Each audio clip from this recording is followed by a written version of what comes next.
കർത്താവിൻ്റെ സന്നിധിയിൽ നാം ആയിരിക്കുന്നത് നമ്മുടെ ജീവിതത്തിന് ഏറ്റവും അനുഗ്രഹമായി തീരുവാൻ, ഏറിയ നന്മയായി തീരുവാൻ കർത്താവ് നമ്മെ സഹായിക്കേണ്ടതിന്, അനുഗ്രഹിക്കേണ്ടതിന് വിശ്വസ്തനായ കർത്താവിൻ്റെ സന്നിധിയിൽ നമ്മെ ഏൽപ്പിച്ചുകൊണ്ട് ഉപവാസ പ്രാർത്ഥനയുടെ 3-ാം ദിവസം പകൽ കർത്താവിൻ്റെ സന്നിധിയിലേക്ക് നമുക്ക് അടുത്തു വരാം. ദൈവത്തിൻ്റെ ദാസനായ മോശയെ ദൈവമായ കർത്താവ് ഉപയോഗിക്കുന്ന വിവിധ തലങ്ങൾ നാം കാണുവാനിടയായി. അവിടെയെല്ലാം തൻ്റെ ഭക്തന് വേണ്ടിയുള്ള ദൈവത്തിൻ്റെ കരുതലുകളും ദൈവത്തിൻ്റെ കാര്യപരിപാടികളും എല്ലാം നാം തിരിച്ചറിയുവാനിടയായി. ഇത് മോശ ജനിച്ചതിന് ശേഷമല്ല കർത്താവ് തുടങ്ങുന്നത്. മോശ ജനിക്കുന്നതിന് മുമ്പേ ദൈവത്തിൻ്റെ പദ്ധതിക്കകത്ത് മോശ ഉണ്ടായിരുന്നു. ഈ മിസ്രൈമ്യ അടിമത്വത്തെ കുറിച്ച് കർത്താവ് ആദ്യമായി സംസാരിക്കുന്നത് ഉൽപ്പത്തി പുസ്തകത്തിലാണ്. ഉൽപ്പത്തി പുസ്തകം 15-ാം അധ്യായത്തിൽ ദൈവവുമായി ഉടമ്പടി ചെയ്യുന്ന അബ്രഹാമിനെ കാണുന്നുണ്ട്. അവിടെ യാഗപീഠത്തിൽ അഗ്നി ഇറങ്ങേണ്ടതിനു പകരം റാഞ്ചം പക്ഷി ഇറങ്ങിയതായി കാണുന്നുണ്ട്. ആ സന്ധ്യയെങ്കിൽ അബ്രഹാമിന്റെ മേലൊരു ഭയം വന്നു, ഭീതിയും അന്ധതമസും നിഴലിട്ടു. ആ ഇരുളിന്റെ മറവിൽ നിന്നുകൊണ്ട് ദൈവമായ കർത്താവ് അബ്രഹാമിനോട് പറയുന്നൊരു കാര്യമുണ്ട്. നിന്റെ സന്തതി സ്വന്തമല്ലാത്ത ദേശത്ത് 400 സംവത്സരം പ്രവാസികളായിരുന്ന് ആ ദേശക്കാരെ സേവിക്കും. ഇസഹാക്ക് പോലും ഉണ്ടാകുന്നതിന് മുമ്പാന്ന് ഓർക്കണം, യാക്കോബ് പോലും ഉണ്ടാകുന്നതിന് മുമ്പാന്ന് ഓർക്കണം. യാക്കോബ് മിസ്രൈമിലേക്ക് ചെല്ലുന്നു, യോസഫാണ് ആദ്യം ചെല്ലുന്നത്.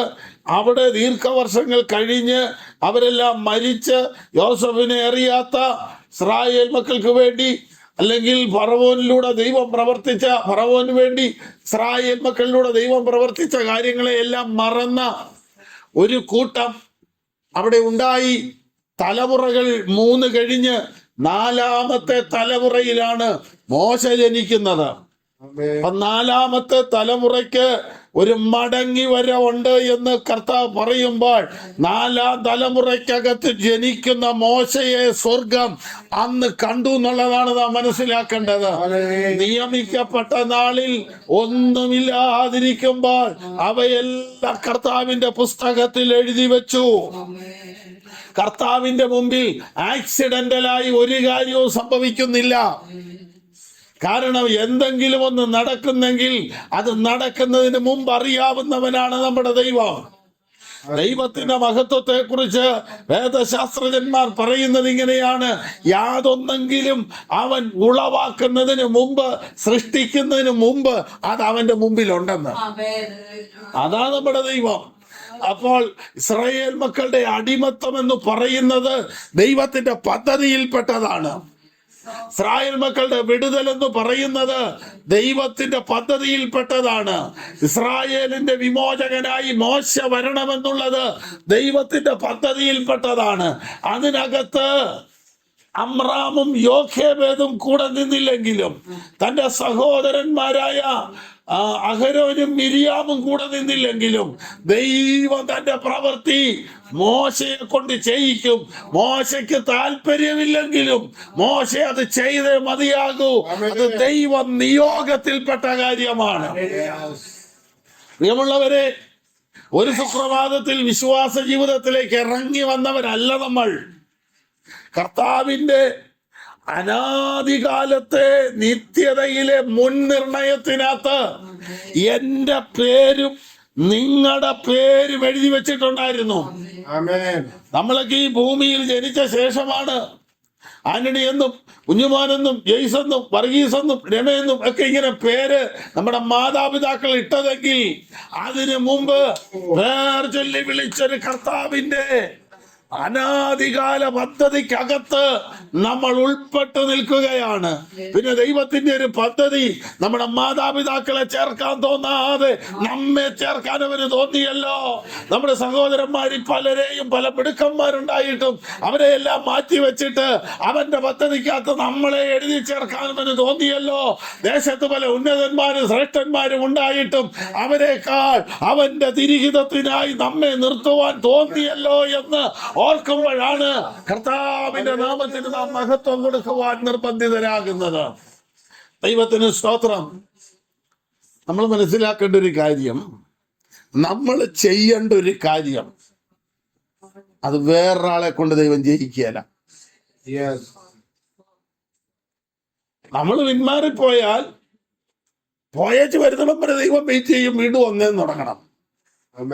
അതാണ് കർത്താവിന് വേറെ ആളെ കിട്ടാഞ്ഞിട്ടല്ല, നീ ചെയ്യേണ്ടത് നിന്നെ കൊണ്ട് തന്നെ ദൈവം ചെയ്യും. അത് ദൈവത്തിന്റെ ഒരു പദ്ധതിയാണ്. നിങ്ങൾ നോക്കൂ, മോശ ഇവിടെ 40 വർഷങ്ങൾ 3 തിരിച്ചാണല്ലോ നമ്മൾ ചിന്തിച്ചുകൊണ്ടിരുന്നത്. അങ്ങനെ വേദപുസ്തകത്തിലുണ്ടോ എന്നൊരു പക്ഷേ നിങ്ങൾ ഓർക്കും. അതോ ഇനി ഉപദേശി പ്രസംഗ സൗകര്യാർത്ഥം ഉണ്ടാക്കിയതാണോ എന്ന്. അല്ല, 40കളുടെ 3 അനുഭവങ്ങൾ വേദപുസ്തകത്തിൽ വളരെ വിശദമായി പറയുന്നുണ്ട്. നമുക്ക് നോക്കാം. അപ്പസ്തോല പ്രവൃത്തികളുടെ പുസ്തകം 7-ാം അധ്യായം അതിന്റെ 22-23 വാക്യങ്ങൾ. പ്രവർത്തികളുടെ പുസ്തകം 7-ന്റെ 22-23 വാക്യങ്ങൾ. മോശ മിസ്രയീമിലെ സകല ജ്ഞാനവും അഭ്യസിച്ചു. നമ്മൾ ശ്രദ്ധിക്കണം, നമ്മളെല്ലാം പറയുന്നത് മോശയ്ക്ക് വാക് സാമർഥ്യം ഇല്ലാത്തവനാന്നാ, മിണ്ടാൻ മേലാത്തവനാന്നാ. വേദപുസ്തകം എഴുതിയേക്കെന്ന് നോക്കിയേ. അപ്പൊ ഇയാൾ ഈ വിൽക്കണെന്ന് പറഞ്ഞാല് ദൈവത്തിന് സ്തോത്രം. വാക്കിലും പ്രവൃത്തിയിലും. അവിടെ നമ്മൾ മനസ്സിലാക്കേണ്ട ആത്മീയ ഉപദേശം എന്ന് പറഞ്ഞ പോലെ ചെയ്യുന്ന വാക്കിലും പ്രവൃത്തിയിലും. അല്ലാതെ വാക്കും ചാക്കും എന്ന് പറഞ്ഞ പോലെ അല്ല. ആ വാക്കും പ്രവൃത്തിയിലും ആ ഉത്സാഹമുണ്ട്. പറഞ്ഞേറ്റങ്ങ് പോവുകയല്ല, അതുപോലെ ചെയ്യുമെന്ന് പറഞ്ഞാൽ അത് ചെയ്തിരിക്കും. അങ്ങനെയാണ് മോശയുടെ ഒരു പ്രത്യേകത. ഇനി ഇവിടെ മോശയെ കുറിച്ച് പറയുന്നു, അവൻ വാക്കിലും പ്രവൃത്തിയിലും അതിസമർത്ഥൻ. വേദപുസ്തകം ഒരാളെ സമർത്ഥൻ എന്നൊക്കെ പറയണമെങ്കിൽ നമ്മുടെ ഒന്നും നിലവാരമല്ല, അതിലൊക്കെ നല്ല കഴിവുള്ളവരെയാ. വേദപുസ്തകം ഒരു കാര്യം എഴുതിയിട്ടുണ്ടെങ്കിൽ ഇത് വിശുദ്ധ സത്യഗ്രന്ഥമായതുകൊണ്ട് അതിന് വേറെ മാറ്റമൊന്നുമില്ല, അത് അങ്ങനെ തന്നെയാ. പക്ഷെ മോശയാ പറയുന്നത്, കർത്താവേ എനിക്ക് സംസാരിക്കാൻ അറിയാൻ മേലെന്നാണ്, എനിക്കൊക്കത്തില്ലെന്ന് പറയുന്നത് മോശയാന്ന്. കർത്താവ് അവനോട് ചോദിക്കുന്നുണ്ട്, ഈ മിണ്ടാൻ മേലാത്തവനെയും ഉണ്ടാക്കിയത് ഞാനല്ലേ, ഞാൻ നിന്റെ വായുടെ കൂടെ ഇരിക്കുന്ന. നമ്മളത് അങ്ങോട്ട് പിന്നെ വരും, അന്നേരം നമുക്ക് അതിനെക്കുറിച്ച് കൂടുതൽ ചിന്തിക്കാം. അപ്പോൾ മോശ വാക്കിലും പ്രവൃത്തിയിലും സമർത്ഥനായിരുന്നു. മോശയുടെ അവസാന കാലം നമ്മൾ 34-ാം അധ്യായം ആവർത്തന പുസ്തകത്തിൽ കണ്ടു. കണ്ണ് മങ്ങിയില്ല, ദേഹബലം ക്ഷയിച്ചുമില്ല. അപ്പോൾ വാക്കിലും പ്രവൃത്തിയിലും സാമർത്ഥ്യമെന്ന് പറഞ്ഞാൽ മോശ പറഞ്ഞ പോലെ ചെയ്യും. ഇനി അതിന്റെ ഒടുവിലത്തെ ഭാഗം 120-ാമത്തെ വയസ്സിൽ ചെല്ലുമ്പോഴും മോശയുടെ രീതിക്ക് മാറ്റമൊന്നും വന്നിട്ടില്ല. ചാകുന്നത് വരെ മോശ അങ്ങനെ തന്നെയാണ്. കാണേണ്ടതൊന്നും കാണാതിരുന്നില്ല, ചെയ്യേണ്ടതൊന്നും ചെയ്യാതിരുന്നില്ല. എനിക്ക് മേലെന്നും ക്ഷീണമാണെന്നും ഒക്കത്തില്ലെന്നും എനിക്ക് വയ്യെന്നും പറഞ്ഞ് മോശ ഇരുന്നില്ല. കാരണം അവന്റെ ദേഹബലം ക്ഷയിച്ചിട്ടില്ല. എന്ന് പറഞ്ഞാൽ ചെയ്യേണ്ടത് മുഴുവൻ ചെയ്തു തീർത്തു, പറയേണ്ടത് മുഴുവൻ പറഞ്ഞു തീർത്തു. ആ 32, 33 അല്ലെങ്കിൽ 30 മുതലുള്ള ആവർത്തന പുസ്തകത്തിലെ അധ്യായങ്ങളൊന്ന് വായിച്ചു നോക്കണം. മോശ ഇസ്രായേൽ മക്കളെ വിട്ടു പോകാൻ തുടങ്ങുന്നതിന് മുമ്പ് മോശ പറയുന്ന കാര്യമാണത് മൊത്തം. എന്ന് പറഞ്ഞാൽ പറയാൻ ഇനി ഒന്നുമില്ല, മുഴുവൻ പറഞ്ഞിട്ട് ഒടുവിൽ ഇങ്ങനെയാണ്, ഞാൻ ഈ പറയുന്നതെല്ലാം നിങ്ങൾ വിട്ടുമാറുമെന്നും എനിക്കറിയാം, അതുകൂടെ പറഞ്ഞേച്ചാ പോകുന്നത്. അങ്ങനെ വരുമ്പം ഒരു മിസ്രയീം അല്ലെങ്കിൽ ഒരു ബാബിലോൺ അല്ലെങ്കിൽ ഒരു ശമരിയ അല്ലെങ്കിൽ ഒരു അശൂർ നിങ്ങൾക്ക് വേണ്ടി ഒരുങ്ങിയിട്ടുണ്ടെന്നുള്ള കാര്യവും നിങ്ങൾ മറന്നു പോകരുത് എന്ന് പറയുന്നുണ്ട്. അതേ കാര്യം യോശുവായ്ക്ക് പറയും. അതുകൊണ്ടാ പറഞ്ഞത്, നിങ്ങൾക്ക് വേണമെങ്കിൽ ഈ യോർദാൻ നദിക്ക് അക്കരെയുള്ള ഏത് ദൈവങ്ങളെയും ഏത് ആരാധന രീതിയും സ്വീകരിക്കാം. യഹോവ നല്ലവനാണെന്ന് തോന്നുന്നുണ്ടെങ്കിൽ അവനെ നമസ്കരിപ്പീൻ. ഇല്ലെങ്കിൽ അത് വിട്ടേരെ. പക്ഷെ ഞാനും എൻ്റെ കുടുംബവും ഞങ്ങൾക്കൊരു തീരുമാനമുണ്ട്. ഓർക്കണം, 30 ലക്ഷത്തിലധികം ആളുകളെ കനാൻ നാട്ടിൽ കൊണ്ടുപോയി പാർപ്പിച്ച ശേഷം അവരുടെ തീരുമാനത്തെക്കുറിച്ച് ഒരു ഗ്യാരണ്ടിയും ഇല്ലാത്ത നേതാവ് പറയുന്നു, അവരെ കുറിച്ച് എനിക്കറിയത്തില്ല, എനിക്ക് എൻ്റെ കാര്യമേ അറിയത്തുള്ളൂ, ഞാനും എൻ്റെ കുടുംബവും. വേദപുസ്തകത്തിൽ ചരിത്രം പറയുന്നത് ഇങ്ങനെയാണ്. വേദപണ്ഡിതന്മാർ പറയുന്നത്, നോഹ 120 വർഷം പ്രസംഗിച്ചു, ഒരേ വിഷയം പ്രസംഗിച്ചു, ന്യായവിധി. നമ്മുടെയൊക്കെ സഭയില് 2 ആഴ്ച കൂടുതൽ ഒരു വിഷയം വന്നു കഴിഞ്ഞാൽ തന്നെ ഇല്ലേ വാടാ വിശ്വാസിങ്ങനെ അല്ലേലിയ എന്ന് പറയും, 2-ാം വാരം ഓടുവന്ന്. അപ്പോൾ നമ്മൾ ഓർക്കേണ്ട ഒരു കാര്യം, 120 വർഷം ഒരേ വിഷയം പ്രസംഗിച്ചിട്ട് അത് കേട്ടവർക്ക് ചിലപ്പോൾ കാണാതെ പഠിച്ചു കാണും. തലച്ചോറിലോട്ട് വചനം കയറിയതേ ഉള്ളൂ, ഹൃദയത്തിൽ കയറാഞ്ഞത് കൊണ്ട് ഒടുവിൽ നോഹയ്ക്ക് നേടാൻ കഴിഞ്ഞത് അവന്റെ ഭാര്യയും കുഞ്ഞുങ്ങളെയുവാ. ഇന്ന് പല നോഹമാർക്കും അവരുടെ കുടുംബത്തെ പോലും നേടാൻ ഒക്കുന്നില്ലെന്നുള്ളതാണ് ദുഃഖകരമായൊരു സത്യം. അപ്പോൾ ഈ ഭൂമിയിലേക്ക് നമ്മൾ ജനിച്ചു വന്നത് ഒറ്റയ്ക്ക, കർത്താവിന്റെ മുമ്പിൽ ചെന്ന് നിൽക്കേണ്ടത് ഒറ്റയ്ക്ക, അവിടെ ചെന്ന് ദൈവവുമായിട്ട് ഒരുമിച്ച് വസിക്കേണ്ടത് നമ്മൾ ഒറ്റയ്ക്കാ ചെല്ലുന്നേ. ഇവിടെ വന്നു കഴിഞ്ഞാണ് ഈ കൂട്ടവും കുടുംബവും ബന്ധങ്ങളും സ്വന്തവും എല്ലാം നമുക്ക് വന്നത്. ആരാധന എന്ന വിഷയത്തിലും ആത്മീയ വിഷയത്തിലും ദൈവവചനം അനുസരിക്കുന്നതിലും ദൈവത്തെ സ്നേഹിക്കുന്നതിലും കുടുംബമില്ല, വ്യക്തികളെ ഉള്ളൂ. നമ്മളത് അറിഞ്ഞിരിക്കേണ്ട കാര്യമാ. അപ്പോൾ മോശയെ കുറിച്ച് പറയുന്നു, മോശ മിസ്രയീമിലെ സകലവിധ ജ്ഞാനവും മിസ്രയീമ്യരുടെ എല്ലാ ജ്ഞാനവും അഭ്യസിച്ചു വാക്കിലും പ്രവൃത്തിയിലും അതിസമർത്ഥനായി തീർന്നു. അടുത്തതാണ്, തനിക്ക് 40 വയസ്സ് തികയാറായപ്പോൾ, അപ്പോൾ ആദ്യത്തെ 40 തനിക്ക് 40 വയസ്സ് തികയാറായപ്പോൾ ഇസ്രായേൽ മക്കളായ തന്റെ സഹോദരന്മാരുടെ സഹോദരന്മാരെ ചെന്ന് കാണണമെന്നുള്ള ഒരു നിയോഗം തനിക്ക് വരിക. അതുവരെ മോശ എവിടാ? മോശ കൊട്ടാരത്തിലാ. ഇസ്രായേൽ മക്കളോ ഗോശൻ ദേശത്താ. എന്ന് പറഞ്ഞാൽ ഇസ്രായേൽ മക്കള് കന്നുകാലിയൊക്കെ വളർത്തും, ഗോപാലകരൊക്കെയാണ്. മിസ്രൈമ്യർക്ക് ഇത് വെറുപ്പാന്നാ, ഇങ്ങനെയുള്ളവരെയൊക്കെ. അതുകൊണ്ട് ദൂരേക്ക് പാർപ്പിച്ചിരിക്കുക. ഈ സഹോദരന്മാരെ കാണാൻ ഒന്ന് പോകാൻ ഒരു നിയോഗം മോശയ്ക്ക് വരുന്ന എപ്പോഴാ? 40-ാമത്തെ വയസ്സിൽ.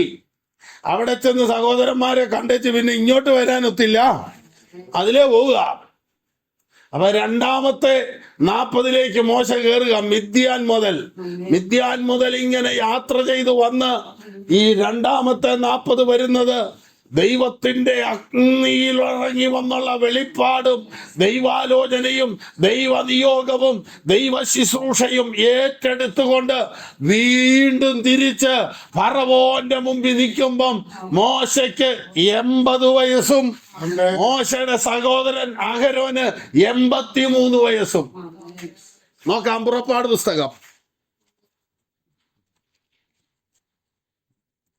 7:7. അവര് ഫറവോനോട് സംസാരിച്ച കാലത്ത് മോശയ്ക്ക് 80 വയസ്സും ഉണ്ടോ? അതാണ് മോശയുടെ 2-ാമത്തെ 40. ഇനി 3-ാമത്തെ 40 വർഷങ്ങളാണ് നമ്മുടെ കുറിവാക്യം 34-ാം അധ്യായത്തിൽ കണ്ടു. മോശ 120 വയസ്സുള്ളവനായി മരിച്ചു എന്ന് പറഞ്ഞിരിക്കുന്നത്. അപ്പോൾ മോശയുടെ 40 വർഷങ്ങൾ പിടികിട്ടിയല്ലോ. മോശയുടെ ജീവിതത്തിന്റെ ആയുസ്സിന്റെ ശുശ്രൂഷയുടെ വിവിധ മേഖലകളിലെ 40 വർഷങ്ങൾ നമ്മൾ കണ്ടു. ഇനി നമ്മൾ ഇന്നലെ ദൈവവചനം ശുശ്രൂഷിച്ച കഴിഞ്ഞ ദിവസം കേട്ടതിന്റെ തുടർമാനമായ ഭാഗത്തേക്ക് വരികയാണ്. മോശ തന്റെ അമ്മാവിയപ്പനായ യിത്രോവിന്റെ ആടുകളെ മേയിച്ചുകൊണ്ട് ദൈവത്തിന്റെ പർവ്വതമായ ഹോരേബിലേക്ക് മരുഭൂമിക്കപ്പുറത്തേക്ക് യാത്ര ചെയ്ത് നീങ്ങുമ്പോൾ ഹോരേബ് കൊടുമുടിയുടെ മുകളിൽ ഒരു കൊച്ചു മുൾപടർപ്പിന്റെ മേൽ സർവേശ്വരന്റെ തീ വീണ് കത്തുന്ന കാഴ്ച മോശ കണ്ടിട്ട് അതെന്തെന്നറിയുവാൻ അങ്ങോട്ട് ചെല്ലുമ്പോൾ മോശയുടെ കാലിലെ ചെരുപ്പഴിച്ചു മാറ്റിച്ച് ദൈവത്തിന്റെ ആത്മാവിന്റെ ദൂത്, ദൈവിക സന്ദേശം മോശയുടെ മേൽ വരികയാണ്. ദൈവം ഒരു വലിയ മിഷൻ മോശയെ ഏൽപ്പിക്കുകയാണ്. മിഷൻ ഏൽപ്പിച്ച് മിഷൻ ഏറ്റെടുത്തെങ്കിൽ മാത്രമേ അവനെ മിഷണറി ആയിട്ട് പറഞ്ഞയക്കാൻ ഒക്കുള്ളൂ. ദൈവത്തിന് സ്തോത്രം. അപ്പസ്തോലൻ എന്ന വാക്കിന്റെ അർത്ഥം അപ്പോൾ സ്ഥലത്തുള്ളവൻ എന്നല്ല, അയക്കപ്പെട്ടവൻ എന്നാണ്. എന്ന് പറഞ്ഞാൽ ദൈവത്തിന്റെ ദൂതുമായി, ദൈവത്തിന്റെ സന്ദേശവുമായി അയക്കപ്പെട്ടവൻ. പഴയ നിയമത്തിലെ ആദ്യത്തെ അപ്പസ്തോലൻ എന്ന് വേണമെങ്കിൽ നമുക്ക് പറയാം മോശയെ. കാരണം ഇസ്രായേലിനെ വിടുവിക്കുവാനുള്ള ദൈവത്തിന്റെ ദൂതുമായി ദൈവം പറഞ്ഞു മോശയുടെ ഫറവോന്റെ അടുക്കലേക്ക് അയച്ച ആദ്യത്തെ അപ്പസ്തോലനാണ് മോശ. ദൈവത്തിന് സ്തോത്രം. ആ മുൾപ്പടർപ്പിന്റെ നടുവിൽ നിന്നുകൊണ്ട് സർവേശ്വരൻ മോശയോട് ഇടപെട്ടു. മോശയെ, എന്റെ ജനമായ ഇസ്രായേലിന്റെ കരച്ചില് ഞാൻ കണ്ടു, അവരുടെ നിലവിളി എന്റെ ചെവിയിൽ എത്തി, അവരുടെ കഷ്ടത ഞാൻ കണ്ടു, അവരെ വിടുവിക്കാൻ ഞാൻ ഇറങ്ങി വന്നിരിക്കുന്നു. ആകയാൽ വരിക, ഞാൻ നിന്നെ മിസ്രയീമിലേക്ക് അയക്കും. നീ വേണം അവിടെ ചെന്നവരെ വിടുവിക്കാൻ. എന്ന് പറഞ്ഞാൽ ഒരാള് പഠിച്ച് പറയുന്നതും അനുഭവത്തിൽ നിന്ന് പറയുന്നതുമായിട്ട് ഒത്തിരി വ്യത്യാസമുണ്ട്. ഒരാള് തിയറി ആയിട്ട് ഒത്തിരി കാര്യങ്ങളൊക്കെ പഠിച്ച് അവതരിപ്പിക്കുന്നതിന് ഉള്ളതിനേക്കാൾ പവറുണ്ട് അനുഭവത്തിൽ എന്ന് പറയുമ്പോ.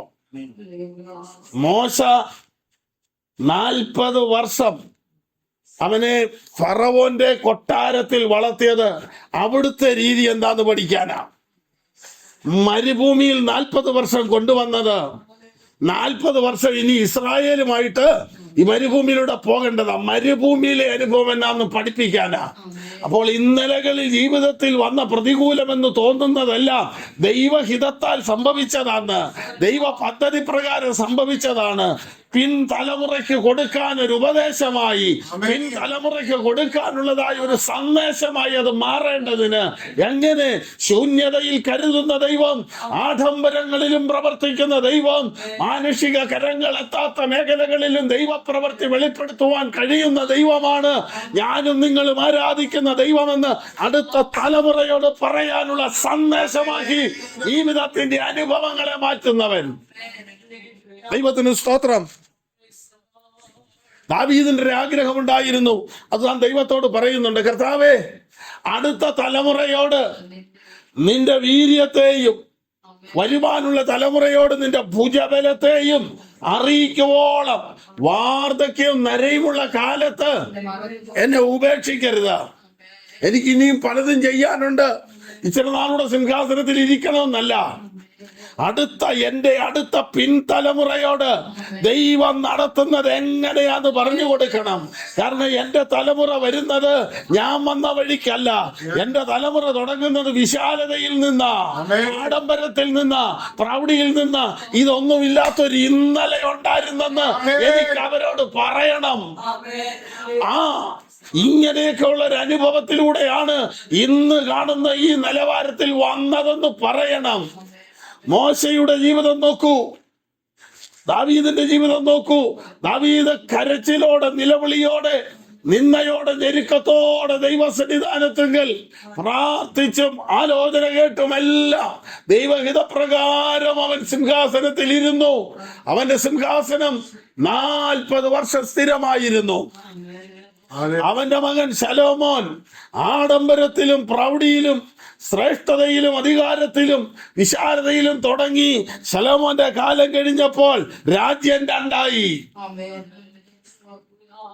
ശലോമോനോട് പറഞ്ഞു കൊടുക്കാഞ്ഞിട്ടല്ല, ആ ഉപദേശം കേൾക്കാൻ അവന് താല്പര്യമില്ലായിരുന്നു.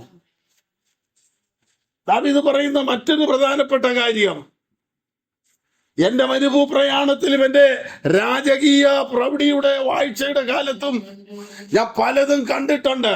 എന്താ കണ്ടിട്ടുള്ളത്? ബാലസിംഹങ്ങളും ഇര കിട്ടാതെ വിശന്നിരിക്കുന്നത് ഞാൻ കണ്ടിട്ടുണ്ട്.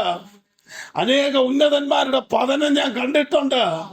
അനേകർ ഇന്നലെ മിന്നിയ പലരും ഇന്ന് ഇല്ലാതെ പോകുന്ന കണ്ടിട്ടുണ്ട്.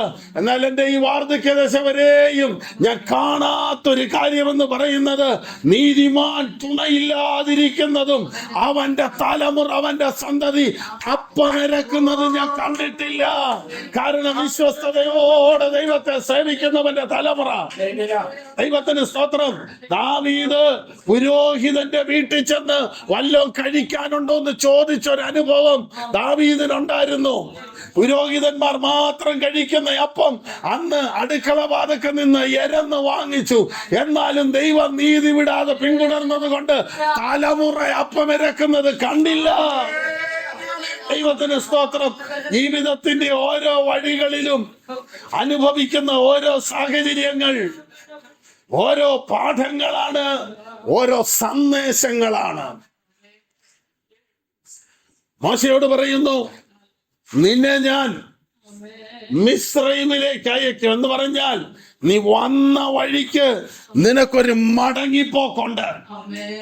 നീ മടങ്ങിപ്പോകുന്നത് അവിടെ പോയി താമസിക്കാനല്ല, അവിടെ ആയിരിക്കുന്ന ചിലതിനെ കൂടെ പുറത്തു കൊണ്ടുവരാനാണ്.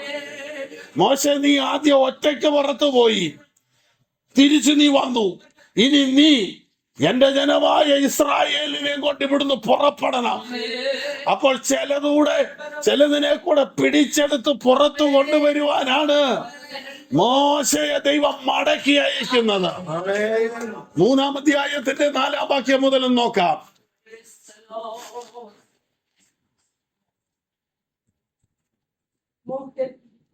ഞാൻ ചെന്ന് നോക്കട്ടെ എന്ന് മോശ പറഞ്ഞു. നോക്കേണ്ടതിന് അവൻ വരുന്നത് യഹോവ കണ്ടപ്പോൾ ദൈവം ഉൾപ്പടർപ്പിന് നടുവിൽ നിന്ന് അവനെ മോശെ മോശെ എന്ന് വിളിച്ചു. അതിന് അവൻ ഇതാ ഞാൻ എന്ന് പറഞ്ഞു. ഇതാ ഞാൻ. ആദ്യമായിട്ട് ഒരു ദൈവ ശബ്ദം കേൾക്കുക. ഇത് ആരുടെ ശബ്ദമാണെന്നറിയത്തില്ല. മോശയോട് പറഞ്ഞിട്ടുണ്ട്, മോശ 4-ാം തലമുറയിൽപ്പെട്ട ഒരുവൻ എൻ്റെ ഈ ജനത്തെ വിടുവിക്കും. ഓരോ ആൺകുഞ്ഞിനെയും എടുത്തു വെച്ചുകൊണ്ട് അവരുടെ മാതാവ്, മകനെ നീയാണോ എന്ന് ചോദിക്കുന്ന ഒരു ചോദ്യമുണ്ട്. എന്നാൽ ആ ചോദ്യത്തിന്റെ അവസാനം ആ കുഞ്ഞുങ്ങൾ നീലനദിയിലേക്ക് പോവുകയാണ്. എന്നാൽ ഈ അമ്രാമിന് യോഖേബേദിനും 2ാമതായി ജനിച്ച ആൺതലമുറയായ മോശയ്ക്ക് അവന്റെ ജനനത്തിൽ തന്നെ ഒരു അസാധാരണത്വം അവർ കാണാൻ തുടങ്ങി.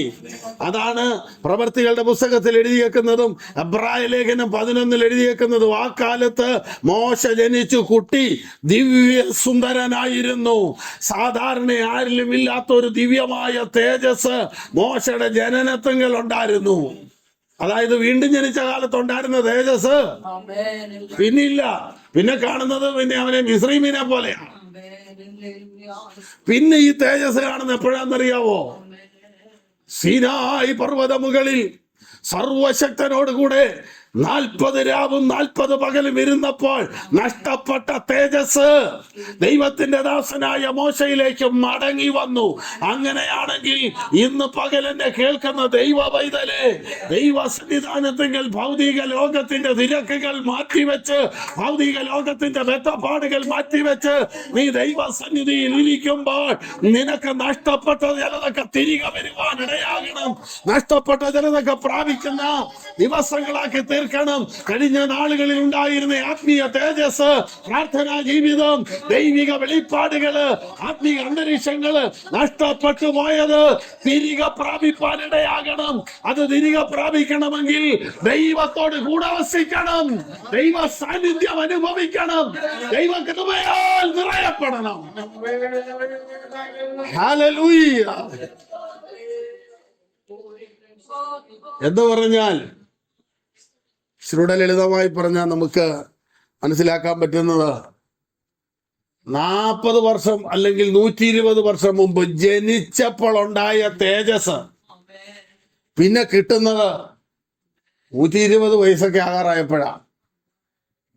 എന്നാലും നമ്മൾ മനസ്സിലാക്കേണ്ട ഒരു കാര്യം, മോശ തിരികെ പിടിച്ചു. മോശയുടെ ത്വക്ക് പിന്നെ പ്രകാശിച്ചോ അതങ്ങനെ തന്നെ നിന്നോ എന്നൊന്നും വേദപുസ്തകം പറയുന്നില്ല. പക്ഷെ കർത്താവിന്റെ കൂടെ വസിച്ച സമയത്ത് അത് പ്രകാശിച്ചു. അത് എത്ര നാളാണെങ്കിലും എത്ര ദിവസമാണെങ്കിലും ദൈവത്തോടുകൂടെ വസിച്ചാൽ ഒരു തേജസ് ഉണ്ട്. അതാണ് 34-ാം സങ്കീർത്തനം പറയുന്നത്. അവങ്കലേക്ക് നോക്കിയവർ പ്രകാശിതരായി, അവരുടെ മുഖം ലജ്ജിച്ചു പോയില്ല. നീ ദൈവത്തിങ്കലേക്ക് നോക്കിയാൽ നിന്റെ മുഖത്ത് നിരാശയുടെ കരിവാളിപ്പ് വരാൻ ഇടയാകത്തില്ല. പരാജയപ്പെട്ടവന്റെ നിരാശ മുഖത്ത് വരാൻ ഇടയാകയില്ല. വിജയിച്ചവന്റെ പ്രസാദം നിന്റെ മുഖത്ത് തരാൻ എന്റെ കർത്താവിന് ശക്തിയുണ്ട്. ദൈവത്തിന് സ്തോത്രം. മോശ ജനിച്ചപ്പോൾ ഉണ്ടായ ആ തേജസ്സിലേക്ക് മോശ തിരികെ വരികയാണ്. നിങ്ങൾ നോക്കൂ, 3-ാം അധ്യായത്തിന്റെ 8 മുതലുള്ള വാക്യങ്ങൾ വരുമ്പോൾ അവരെ മിസ്രയീമ്യരുടെ കയ്യിൽ നിന്ന് വിടുവിപ്പാനും ആ ദേശത്തു നിന്നും നല്ലതും വിശാലതയുമുള്ളതായ ദേശത്തേക്ക്, പാലും തേനും ഒഴുകുന്ന ദേശത്തേക്ക്, ഹിത്യർ, ഹിവ്യർ, അരാമ്യർ, അമ്മോന്യർ, ഫെലിസ്ത്യർ മുതലായ ജാതികളുടെ ദേശത്ത് അവരെ നീക്കി അവരെ കൊണ്ടുപോകേണ്ടതിന് ഞാൻ ഇറങ്ങി വന്നിരിക്കുന്നു. കർത്താവ് വന്നത് തന്റെ ജനത്തെ മറ്റൊരു ദേശത്തേക്ക് കൊണ്ടുപോകാൻ മാത്രമല്ല, തന്റെ പൂർവപിതാവായ ഇസ്രായേലിന്റെ പൂർവപിതാവായ അബ്രഹാമിനോട് വാഗ്ദത്തം ചെയ്ത ആ ദേശത്തേക്ക് കൊണ്ടുപോകാനാണ് കർത്താവ് ഇറങ്ങി വന്നത്. ദൈവത്തിന് സ്തോത്രം.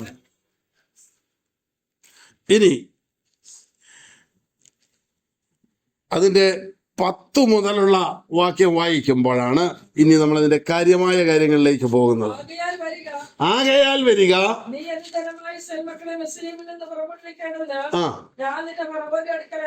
ഞാൻ നിന്നെ ഫറവോന്റെ അടുക്കൽ അയക്കും. കണ്ടോ, ഫറവോന്റെ അടുക്കലേക്ക് അയക്കും എന്ന് പറഞ്ഞപ്പോഴേ പുള്ളി വരണ്ടു. കാരണം അവിടുന്ന് പോകുന്നത് ഏത് പരുവത്തിലാണെന്നറിയാം. ദർശനം കണ്ടിട്ടും ദൈവത്തെ കണ്ടിട്ടും ചില പേടി അകത്തിപ്പോഴും കിടക്കുക. ദൈവത്തിന് സ്തോത്രം. കർത്താവിന്റെ വചനം എന്താ പറയുന്നത്?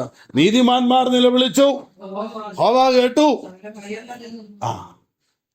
സകല ഭയങ്ങളിൽ നിന്നും വിടുവിച്ചു. തികഞ്ഞ സ്നേഹമാണ് ഭയത്തെ പുറത്താക്കുന്നത്. ആളിക്കത്തുന്ന അഗ്നിയും അഗ്നിയുടെ നടുവിൽ ദൈവത്തിന്റെ ശബ്ദവും ദൈവ നിയോഗവും പ്രാപിച്ചിട്ടും മോശയിലെ ഭയം വിട്ടു മാറിയിട്ടില്ല. ദൈവത്തിന് സ്തോത്രം. ഭയമുള്ളവന് ഒന്നും ചെയ്യാനൊക്കത്തില്ല. അതുകൊണ്ടാണ് മോശ ഇവിടെ ഭയത്തെ മാറ്റിക്കഴിഞ്ഞപ്പോൾ മോശ ഫറവോന്റെ കൊട്ടാരത്തിൽ 19 പ്രാവശ്യം ചെന്നു. വാക്യത്തിൽ എങ്ങനെയാണ് വേദപുസ്തകം വായിക്കുമ്പോൾ കാണുന്നത്? 19 പ്രാവശ്യം ചെന്നേച്ച് ഒടുവിലത്തെ പ്രാവശ്യം പറയുന്നത്, ഇനി ഞാൻ ഇങ്ങോട്ട് വരികയല്ല, നീ അങ്ങോട്ട് വരുമെന്ന്. ഞാൻ ഇത്രയും ദിവസം വന്ന് നിന്നെ നമസ്കരിച്ച് കാര്യം പറഞ്ഞു, ഇനി നീ എന്നെ വന്ന് നമസ്കരിച്ചേച്ച് ആളുകളെ കൊണ്ടുകൊള്ളാൻ പറയും. അന്ന് ഇനി നമ്മൾ തമ്മിൽ മുഖാമുഖം കാണുകൊള്ളെന്ന്. അങ്ങനെയൊക്കെ പറയണമെങ്കിൽ ഒരു ധൈര്യം വേണ്ടേ? ആഹാബിന്റെ കൊട്ടാരത്തിൽ ചെന്ന് ഏലിയാ പറഞ്ഞു, ഇനി ഞാനാ തീരുമാനിക്കുന്നത്, ഞാൻ പറഞ്ഞിട്ടല്ലാതെ ഈ ആണ്ടുകളിൽ മഞ്ഞും മഴയും പെയ്യലെന്ന് എന്റെ കർത്താവ് പറയുന്നെന്ന് പറഞ്ഞിട്ട് ഉള്ളിപ്പോയി. ഒരു ധൈര്യമില്ലെങ്കിൽ അത് നടക്കുകയില്ല. ഹേരോദാവിന്റെ കൊട്ടാരത്തിൽ ചെന്നേച്ച് യഹൂദന്മാരുടെ രാജാവായി പിറന്നവൻ എവിടെയെന്ന് ചോദിക്കണമെങ്കിൽ അതിനൊരു ധൈര്യമില്ലാതെ പറ്റുകയില്ല. ഹെരോദാവിന്റെ മുഖത്ത് നോക്കി നിന്റെ സഹോദരന്റെ ഭാര്യയെ വെച്ചോണ്ടിരിക്കുന്നത് നിനക്ക് വിഹിതമല്ലെന്ന് യോഹന്നാൻ പറയണമെങ്കിൽ അതിനൊരു ധൈര്യം വേണം. നമ്മൾ പ്രാപിച്ച ആത്മാവിനാണ് അതിന്റെ ഗൗരവം ഇരിക്കുന്നത്. നാം പ്രാപിച്ച ആത്മാവ് ഭീരുത്വത്തിന്റെ ആത്മാവല്ല, ധൈര്യത്തിന്റെയും ശക്തിയുടെയും അല്ല, അബ്ബാ പിതാവേ എന്ന് വിളിക്കുന്ന പുത്രത്വത്തിന്റെ ആത്മാവിനെയാ പ്രാപിച്ചത്.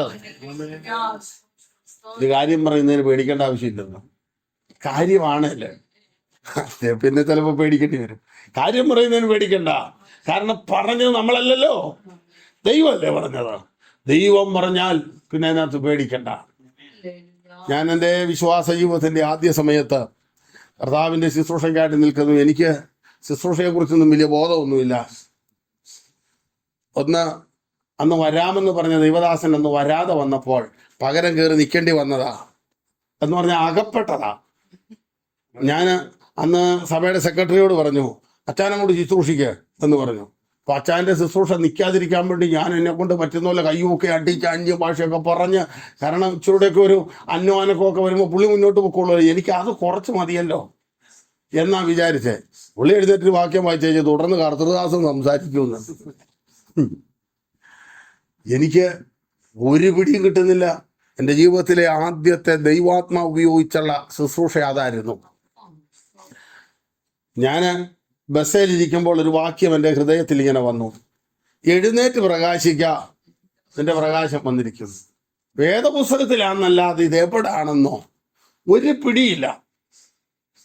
ഞാനിങ്ങനെ ബസ്സിലിരുന്ന് ഇത് കേട്ടു എന്നൊക്കെ പറഞ്ഞിങ്ങനെ അങ്ങ് മനസ്സിൽ ധ്യാനിച്ച് മുന്നോട്ട് പോവുക. നിങ്ങൾ ഓർക്കണം, ഞാനവിടെ ചെന്നു, സന്ധ്യാകാറായി, വരാന്ന് പറഞ്ഞ ദൈവാസനെ കാണുന്നില്ല. എല്ലാവരും പ്രാർത്ഥിക്കാൻ പറഞ്ഞു, എല്ലാവരും പ്രാർത്ഥിക്കാൻ പറഞ്ഞു. അപ്പോൾ അത്രയും കൂടെ സമയം പൊക്കോളുമല്ലോ. എല്ലാവരും പ്രാർത്ഥിക്കാൻ പറഞ്ഞു. എന്നിട്ട് എല്ലാവരും പ്രാർത്ഥിക്കുന്നതിനിടയ്ക്ക് ഓരോ പാട്ടുമൊക്കെ പാടി. അത് ഒരു ചെറിയ ലൈൻ പാടിയാൽ മതി, പോരാ, മുഴുവൻ പാടി. കാരണം എങ്ങനെയെങ്കിലും ഈ പുള്ളി വരുന്നിടം വരെ നിന്ന് പോകണമല്ലോ, ഒരു രക്ഷയില്ല. തമ്പുരാൻ ഒരുത്തനോട് വരണ്ടെന്ന് പറഞ്ഞാൽ അവൻ എങ്ങനെ വരാനാ? അപ്പോൾ ഒടുവിൽ എനിക്ക് മനസ്സിലായി ഇത് എന്നെ തീർക്കാനുള്ള ഒരു പരിപാടിയാണെന്നുള്ള ഒരു തീരുമാനത്തിൽ ഞാൻ ഈ സെക്രട്ടറി ഇങ്ങനെ തോണ്ടിയെ ചോദിച്ചു, അച്ഛാ ഈ എഴുന്നേറ്റ് പ്രകാശിക്കാന്നൊരു വാക്യമുണ്ടല്ലോ, അതെവിടെ? അത് ഏശയ 61 എന്നൊക്കെ പറഞ്ഞു. പുള്ളിയൊക്കെ ഇത് നിത്യം കൈകാര്യം ചെയ്യുന്നതല്ലേ. ഞാൻ എഴുന്നേറ്റ് വെച്ച് എൻ്റെ ഇൻട്രൊഡക്ഷനൊക്കെ പറഞ്ഞു വെച്ച് ഒരു വാക്യം വായിക്കാമെന്ന് പറഞ്ഞു. ഏശയ പ്രവചനം 61, എഴുന്നേറ്റ് പ്രകാശിക്കാൻ നിന്റെ പ്രകാശം വന്നിരിക്കുന്നു. ഞാൻ പറഞ്ഞു ഒന്നുകൂടെ വായിക്കാം. ഒന്നുകൂടെ വായിച്ചു. അവിടെ കൊണ്ട് തീരുവ. പിന്നെ എനിക്കൊന്നും അറിയത്തില്ല, അതിൻ്റെ അടുത്ത ഭാഗം പറയാൻ അറിയത്തില്ല. ഞാൻ എൻ്റെ കർത്താവെ എന്നൊന്ന് വിളിച്ചത് മാത്രമേ ഞാൻ ഓർക്കുന്നുള്ളൂ. പിന്നെ എനിക്കൊരു സുബോധം പോലെ എനിക്ക് വന്നത് ഞാൻ 9:45 രാത്രി ദൈവത്തിൻ്റെ ആത്മാവ് എന്നെ ആരാണ്ടോടൊക്കെ ദൂതൊക്കെ പറയിച്ചെന്നൊക്കെയാ പറയുന്നത്. ഇതിനിടയ്ക്ക് ഒരു ബോധം വന്നപ്പം എനിക്ക് ഒരു ചിന്ത വന്നു. അവിടെ ഇരിക്കുന്ന ഒരു സഹോദരി ആഭരണമൊക്കെ ഇട്ടിരിക്കുക. അവളുടെ തലയെ കൈവച്ച് പറ, നീ ഇന്ന് രാത്രി നീ തിരിച്ചു വന്നാൽ ദൈവത്തിൻ്റെ കൃപയാൽ ദൈവം നിന്നെ ഇന്നു രാത്രി നിറയ്ക്കുമെന്ന്. ജീവൻ പോയാൽ ഞാൻ പറയുകയില്ല. കാരണം നീ തിരിച്ചു വരാൻ പറഞ്ഞാൽ ഇവള് നേരത്തെ ഇവിടെ എങ്ങാനും ആണ്, അല്ലെങ്കിൽ എന്നെ ചെയ്യും. ഒരു വിശ്വാസിയുടെ പക്കം പരിവൊക്കെ ഉണ്ടെങ്കിൽ നമുക്ക് ധൈര്യമായിട്ട് പറയാം. ഇന്നത്തെ ഒരു പ്രാഗൽഭ്യത്തിലാണ് പറയാം, ഇനിയും ചില കാര്യത്തിലൊക്കെ മടങ്ങി വരാനുണ്ട് എന്നൊക്കെ നമുക്ക് വേണേൽ പറഞ്ഞു തടി പാപ്പ. അന്ന് ഇതൊന്നും അറിയത്തില്ലെന്ന്. തിരിച്ചു വരാൻ പറയണം. ഞാൻ എന്ത് ചെയ്താൽ പറയുക? ഞാൻ എന്നിട്ട് അതിന് പകരം അന്യഭാഷയൊക്കെ ഇങ്ങനെ പറഞ്ഞിങ്ങനെ യമയെന്നൊക്കെ പറഞ്ഞ് വട്ടം കറങ്ങി നിൽക്കുക. ഒരു തരത്തിലും ഈ ഒരു കാര്യം ചെയ്യാതെ ദൈവം എന്നെ മുന്നോട്ട് കൊണ്ടുപോവുകയല്ല. അവസാനം എനിക്ക് മനസ്സിലായി, ഇനി ഇങ്ങോട്ട് വരേണ്ടി വരികയില്ലെന്നല്ലേ ഉള്ളൂ. എന്നല്ലേ ഉള്ളൂ. ഞാൻ രണ്ടും കൽപ്പിച്ച് ഇങ്ങനെ പോകാൻ റെഡിയായിരിക്കും. എന്നിട്ട് എൻ്റെ മനസ്സ് പറയുക, വേണ്ട, എന്നെ ആരാണ്ട് തത്തിച്ച് വിടുന്ന പോലെ. ഞാൻ ഈ സഹോദരിയുടെ അടുത്ത് വരെ ചെന്നു. അവിടെ ചെന്നിട്ട് ഞാൻ കൈ വെക്കാതെ ഇങ്ങനെ കൈയൊക്കെ അടിച്ച് ഇങ്ങനെ നിൽക്കുക. ഈ ഉപവാസ പ്രാർത്ഥനയ്ക്കകത്തെ ആളുകൾ കാണിക്കുന്ന ഒരു രംഗമുണ്ടല്ലോ, അതുപോലെ ഇങ്ങനെ കൈയൊക്കെ അടിച്ച് ഇങ്ങനെ വട്ടം കറങ്ങി നിൽക്കുക. അപ്പം പെട്ടെന്ന് ഞാൻ ഓർത്തു, ഇവിടെ വരെ ചെന്നത് ഞാൻ തിരിച്ചിഞ്ഞ് പോരുമ്പോൾ ഇയാളെന്നത്തിന് അവിടെ വരെ പോയാൽ നീ ആളുകൾ കാണുമല്ലോ. അവിടെ വെച്ച് ഞാനൊരു തീരുമാനം എടുക്കുകയാണ്. ഇന്ന് ആദ്യത്തെ അവസാനത്തെ പ്രസംഗമാണ്. ഇനി ഇവിടെ വരണ്ടല്ലോ, വരേണ്ടി വരികയില്ല. ഞാൻ ധൈര്യത്തോടെ കൈവച്ചേച്ച് ദൈവത്തിൻ്റെ ആത്മാവ് ഇങ്ങനെ പറയുന്നെന്ന് പറഞ്ഞു. ഈ ദൂത് കേട്ടപ്പോൾ സഹോദരിയുടെ 2 കണ്ണും നിറഞ്ഞൊഴുകി. ആ ഇരിക്കുന്ന ഇരിപ്പിൽ തന്നെ ഇരുന്നോണ്ട് അവളുടെ കമ്മലും പാദസ്വരവും മാലയും ഊരി പായയുടെ അടിയിലോട്ട് വെക്കുന്ന ഞാൻ കണ്ടു. പെട്ടെന്ന് ഇടിമിന്നൽ പോലെ ഒരു ദൈവ സാന്നിധ്യം അവളുടെ മേൽ വന്നിട്ട് ആത്മാവിൽ ആരാധിക്കുന്ന കണ്ടു. അന്നേരം എനിക്ക് മനസ്സിലായി, ഇത് തമ്പുരാൻ പറഞ്ഞതായിരുന്നു, സംഗതി ഒത്തല്ലോ എന്ന് പറഞ്ഞാൽ മോശയോട് പറയുന്നുണ്ട്, മോശെ നീ അറിയത്തില്ലെങ്കിൽ, നിനക്കൊക്കത്തില്ലെങ്കിൽ ഞാൻ നിന്റെ കൂടെ വരും. കർത്താവിന്റെ പ്രത്യേകത എന്താ? അവൻ സകലത്തെയും നിറയ്ക്കുന്നവന്റെ നിറവാണ്. എന്ന് പറഞ്ഞാൽ എവിടെയെങ്കിലും പോരായ്മയുണ്ടെങ്കിൽ അത് കാനാവിലെ കല്യാണ വിരുന്നിനാകട്ടെ, ഏത് മേഖലയിലാണെങ്കിലും ഏത് പോരായ്മയുണ്ടെങ്കിലും അതിനെ നിറയ്ക്കാൻ കഴിയുന്ന ഒരുത്തനായി ഞാൻ നിന്റെ കൂടെ പോരുമെന്ന് പറഞ്ഞിട്ടും മോശ പറയുക മിസ്രൈമിലേക്ക് പോകാൻ, അത് പ്രത്യേകിച്ച് എടുത്തു പറയുന്നുണ്ട്, ഫറവോന്റെ മുമ്പിൽ നിൽക്കാനും എന്നോട് പറയില്ല. ഞാൻ അവിടുന്ന് ഒരു തരത്തിലാണ് പോകുന്നത്.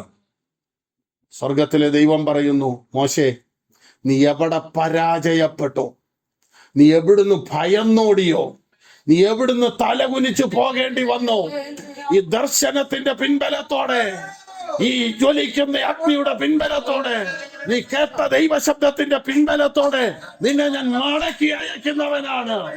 നീ ആരെ ഭയപ്പെട്ടു പോന്നോ, നീ അവിടെ ചെല്ലുമ്പോൾ നീ ഭയപ്പെട്ടവൻ നിന്നെ ഭയപ്പെടത്തക്കവണ്ണം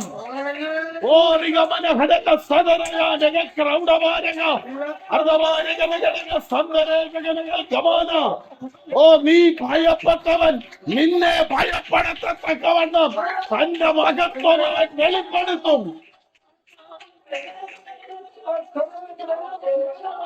ഹല്ലേലൂയ. ഇനി നാം മനസ്സിലാക്കേണ്ട വേറൊരു കാര്യം, മിസ്രൈമിനെ ക്ലീൻ ചെയ്ത് വെച്ചിട്ടാണ് മോശയോട് പോകാൻ പറഞ്ഞത്. മോശയ്ക്ക് ഇതറിയത്തില്ലല്ലോ. മോശ നീ പേടിച്ചോടിയ ഫറവോൻ ഇപ്പൊ ഇല്ലെന്ന്. 40 വർഷം മുമ്പേ നീ പോയതോടുകൂടെ അവനും പോയെന്ന് തമ്പുരാൻ അവനെ പറിച്ചെറിഞ്ഞു. നീ ചെന്ന് നിൽക്കേണ്ട സ്ഥലത്ത്, നീ ചുവടുറപ്പിക്കേണ്ട സ്ഥലത്ത് എഴുന്നേറ്റ് നിവർന്നു നിൽക്കാൻ അവൻ ആരെയും അനുവദിക്കുന്നവനല്ല. അവൻ നിനക്ക് വേണ്ടി പ്രവർത്തിക്കാൻ തുടങ്ങിയാൽ, അവൻ നിനക്ക് വേണ്ടി ഇടപെടാൻ തുടങ്ങിയാൽ, അവൻ തന്റെ ജനത്തിന് വേണ്ടി ഇടപെടാൻ തുടങ്ങിയാൽ, പ്രാർത്ഥിക്കുന്ന ദൈവ പൈതലിന്റെ, ആരാധിക്കുന്ന ദൈവ പൈതലിന്റെ അവകാശത്തിന് നേരെ, നന്മയ്ക്ക് നേരെ, ഉയർച്ചയ്ക്ക് നേരെ അധികാരം ഏറ്റെടുത്ത് നിൽക്കുന്ന ഫറവോന്റെ കെട്ടുകൾ ഇന്ന് പകൽ യേശുവിന്റെ നാമത്തിൽ അഴിഞ്ഞു മാറട്ടെ.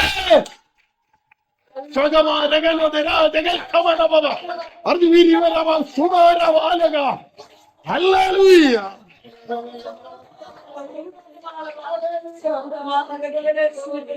ആമേൻ.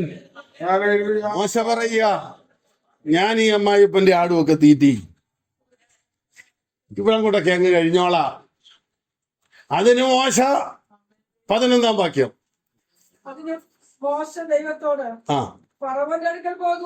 ഫറവോന്റെ അടുക്കൽ പോകുവാനും ഇസ്രായേൽ മക്കളെ മിസ്രൈമിൽ നിന്ന് വിടുവിപ്പാനും ഞാൻ എന്തും മാത്രമുള്ളൂ, അത് നടക്കുന്ന കാര്യമല്ലെന്ന. അതിന് കർത്താവ് പറയുന്നു,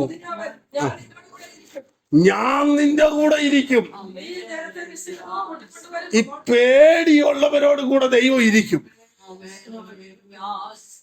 ദൈവത്തിന് സ്തോത്രം. എന്നാൽ നിത്യതയിൽ പോകുന്ന കാര്യം വരുമ്പോൾ അവിടെ ആദ്യം നിത്യത നഷ്ടപ്പെടുന്ന ആളുകളിൽ ഒന്നാമത് നിൽക്കുന്നത് ഭീരുക്കളാണ്. ഭീരുക്കളാണ് നരകത്തിലേക്ക് ദൈവസന്നിധിയിൽ ആദ്യം കൈവിടുന്നത്. ഭീരുക്കളോടൊരു സഹതാപമല്ലേ ഉണ്ടാകട്ടെ, പേടിയായിട്ടല്ലേ? അല്ല, ക്രിസ്തീയ ജീവിതത്തിൽ പുരുഷത്വം കാണിക്കാനാ കർത്താവ് പറയുന്നത്. അതിന് പകരം ഭീരുത്വം കാണിക്കുമ്പോൾ, എന്ന് പറഞ്ഞാൽ ഇത് സത്യമാണെന്നറിയാം, ഇതാണ് വാസ്തവമെന്നും അറിയാം, ഈ കൂട്ടത്തിൽ പോയാൽ ഞങ്ങളുടെ ബന്ധത്തിൽ ഞങ്ങൾ ഒറ്റപ്പെട്ടു പോകും, ഞങ്ങളുടെ പാരമ്പര്യത്തിൽ ഞങ്ങൾ ഒറ്റപ്പെട്ടു പോകും, പള്ളിയിൽ നിന്ന് വിലക്കും, ഇന്ന് കിട്ടുന്ന ആനുകൂല്യങ്ങൾ കിട്ടാതെ വരും, എല്ലാ മേഖലയും അടയുമെന്ന് ഭയപ്പെട്ട് സത്യത്തിന് വേണ്ടി ഇറങ്ങാതിരിക്കുന്നവൻ നരകത്തിൽ പോകുമെന്നാണ് ഈ തിരുവചനം പറയുന്ന ഭീരുക്കൾ. അത് കഴിഞ്ഞിട്ടുള്ള അവിശ്വാസികള്, കള്ളു കുടിക്കുന്നവനൊക്കെ അത് കഴിഞ്ഞ് ഒത്തിരി പുറയില്ല. ഒന്നാമത് നിൽക്കുന്നത് ഒരുത്തൻ സത്യം അറിഞ്ഞിട്ട്, സത്യമാണെന്നറിഞ്ഞിട്ട് അതിനുവേണ്ടി ഇറങ്ങാതെ നിന്നാൽ അവനാണ് ആദ്യം നരകത്തിൽ പോകുന്നത്. എത്രയോ പേർ നിസ്സാര കാര്യം പറഞ്ഞ് ഈ കൃപയിലേക്ക് വരാതെ നിൽക്കുന്നു. നിങ്ങളുടെ കൂടെ വന്നാൽ ആഭരണം ഊരണ്ടേ, നിങ്ങളുടെ കൂടെ വന്നു കഴിഞ്ഞാൽ ഞങ്ങൾക്ക് ഇന്ന് നടക്കാൻ പറ്റുകയല്ലോ, ഇങ്ങനെയൊക്കെ ഭൗതികമായ പല കാര്യം. എന്തിന്? മനസ്സോടൊരു ചൊവ്വ ഒരു വയറുവേദന വന്നാൽ മതിയല്ലോ, വീട്ടിൽ നിന്ന് ഇറങ്ങിയല്ലോ, ഒറ്റക്കിടപ്പ് കിടന്നു പോകുമല്ലോ. ആ പുള്ളികളൊക്കെയാ പറയുന്നത് കർത്താവിന് വേണ്ടി ഇറങ്ങി നിൽക്കാൻ ഒക്കത്തില്ലെന്ന്, ഞങ്ങൾക്ക് ഞങ്ങളുടേതായ ഒത്തിരി കാര്യങ്ങൾ ചെയ്യാനുണ്ടെന്ന്, ഒത്തിരി ആഡംബരങ്ങളുണ്ടെന്ന്, ഒത്തിരി പ്രൗഢിയുണ്ടെന്ന്. ഒറ്റക്കിടപ്പെ കിടന്നു പോകേണ്ടതാ തമ്പുരാൻ വിചാരിച്ചാൽ. നമ്മൾ ഓർക്കണം, ദൈവം ഇങ്ങനെ നിർത്തിയിരിക്കുന്നെങ്കിൽ എത്ര നല്ലവനവൻ. ദൈവത്തിന് സ്തോത്രം. നമ്മള് കടന്നു വന്ന രോഗത്തിലൂടെ കടന്നു വന്ന പലരും ഇന്ന് ഭൂമിയിലില്ല. ഇന്ന് പലരും ഭൂമിയിലില്ല. പലരും ഒറ്റക്കിടപ്പ് കിടക്കുക. നമ്മുടെ വറീസ്റ്റാനോട് ചോദിച്ചറിയാം. വറീസ്റ്റാനും മുമ്പ് ഇതുപോലെ അസുഖം വന്ന പലരും അനങ്ങാൻ പോലും മേലാതെ അവിടെ ചെന്ന് ഫിസിയോതെറാപ്പി ചെയ്തുകൊണ്ടിരിക്കുമ്പോ ഈ കഴിഞ്ഞ മാസം വന്നതാ ദൈവം ഇത്രയും വിടിവിച്ചെന്നും പറഞ്ഞ് അച്ഛാ നിൽക്കുന്നത് കാണുമ്പോൾ മറ്റവരും ഓർത്ത് നോക്കേ. ദൈവത്തിന് സ്തോത്രം. കർത്താവിന് വേണ്ടി വീറോടെ നിൽക്കാൻ നമ്മുടെ ഈ ശരീരത്തിൽ ആരോഗ്യമുള്ളപ്പോൾ, ആയുസ്സുള്ളപ്പോൾ കഴിയണം. ദൈവത്തിന് സ്തോത്രം. മറ്റ് പലരെയും കാണുമ്പോഴാണ് നമ്മള് എത്ര ഭാഗ്യവാന്മാരെന്ന് തിരിച്ചറിയുന്നത്. ദൈവം മോശയോട് പറഞ്ഞു, ഞാൻ നിന്റെ കൂടെ ഇരിക്കുന്നല്ല, ഞാനും കൂടെ പോരുകയെന്ന്. ഞാനും കൂടെ വരുവാന്ന് നിന്റെ കൂടെ. ദൈവത്തിന് സ്തോത്രം. ന്യായാധിപന്മാരുടെ പുസ്തകത്തിൽ ഗിദെയോൻ ഭയങ്കര പേടിയുള്ള ആളാ. കർത്താവിനോട് പറഞ്ഞു, നീ ഒത്തിരി പേരൊന്നും നിനക്ക് വേണ്ട, ഒറ്റ ഒരുത്തനെ പോലെ നീ മിദ്യാന്യരെ തോപ്പിക്കും. അതിനിപ്പോ അതിന് മാത്രം എന്നാ ഉണ്ടെന്നാ പുള്ളി ചോദിക്കുന്നേ. നീ ഒന്നുമല്ല, നിന്നെ കൊണ്ടൊന്നും നടക്കത്തുമില്ല, പക്ഷെ ഞാനല്ലേ നിന്നെ അയക്കുന്നേ. അവിടെ വ്യത്യാസം. അല്ലാതെ നീ കുടുംബമായിട്ട് കൊണ്ട് ചെന്നാലും ഒന്നും നടക്കുകയില്ല. തമ്പുരാൻ നിന്നെ അയക്കുന്നത് കൊണ്ട് എന്റെ ബലം നിന്റെ മേൽ പകരുമ്പോൾ നിനക്ക് അസാധ്യങ്ങളെ സാധിപ്പിക്കുവാനുള്ള കൃപ വ്യാപരിക്കും. പുള്ളിക്ക് എന്നിട്ടും സംശയമാ. ഉടനെ ഗിദെയോൻ പറഞ്ഞു, എന്നാ നീ ആണെങ്കിൽ അങ്ങനെയാണെങ്കിൽ ദാണ്ട ഞാൻ ഈ തോൽ ഇവിടെ ഇങ്ങനെ ഇടുക, ഇത് നേരം വെളുക്കുമ്പോൾ നനഞ്ഞിരിക്കണം, ബാക്കി എല്ലാ ഭാഗവും ഉണങ്ങിയിരിക്കണം. എന്നാ പിന്നാട്ടെ, ആവശ്യം കർത്താവിൻ്റെ ആയി പോയില്ലേ. ഉടനെ അങ്ങനായി.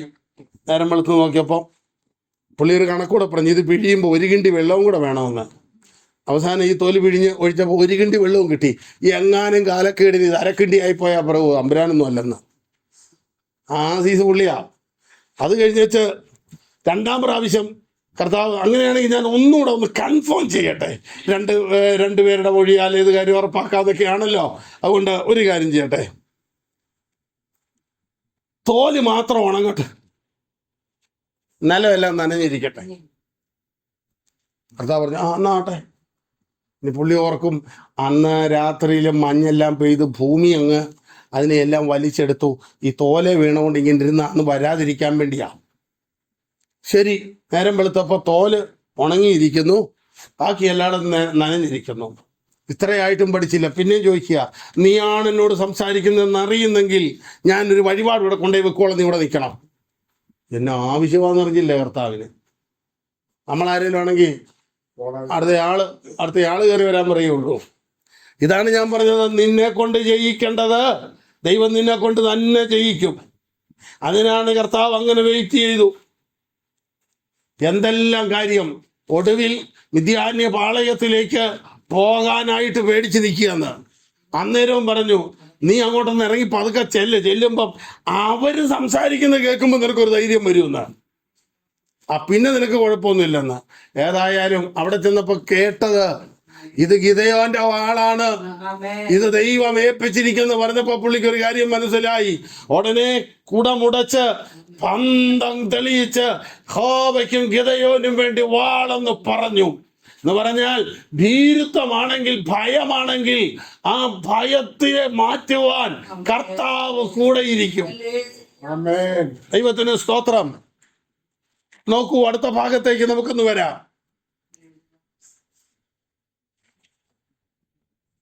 പുറപ്പാട് പുസ്തകം 3-ാം അധ്യായം ആകയാൽ വരിക, ആകയാൽ വരിക, നീ എന്റെ ജനമായ ഇസ്രായേൽ മക്കളെ നീ എന്റെ ജനമായ ഇസ്രായേൽ മക്കളെ ഇസ്രായേലിൽ നിന്ന് പുറപ്പെടുവിക്കേണ്ടതിന് പുറപ്പെടുവിക്കേണ്ടതിന് ഞാൻ നിന്നെ ഫറവോന്റെ അടുക്കലയക്കും. ആ മോശ ദൈവത്തോട് ഫറവോന്റെ അടുക്കൽ പോകുവാനും ഫറവോന്റെ അടുക്കൽ പോകാനും കർത്താവ് ഒരു കാര്യമേ പറഞ്ഞുള്ളൂ, എന്റെ ജനത്തെ വിടിവിപ്പാൻ നിന്നെ അയക്കും. പുള്ളി രണ്ട് കാര്യം കയറി പറയുക, ഫറവോന്റെ അടുത്തോട്ട് പോകാനും ഇസ്രായേൽ മക്കളെ ഇസ്രായേലിൽ നിന്ന് പുറപ്പെടുവിപ്പാനും ഇസ്രായേൽ മക്കളെ മിസ്രൈമിൽ നിന്ന് പുറപ്പെടുവിപ്പാനും ഞാൻ എന്തുമാത്രമുള്ളൂ. ഞാൻ എന്തും മാത്രമുള്ളൂ, എന്നോട് പറയരുത്. കാരണം ഞാൻ അവിടെ രണ്ടുപേരുടെ വിഷയം തീർക്കാൻ ഇന്നാൾ പോയത് കൊണ്ടാണ് ഈ 40 വർഷം ഞാൻ ഇവിടെ കിടന്ന് ഈ കളി മുഴുവൻ കളിക്കേണ്ടി വന്നത്.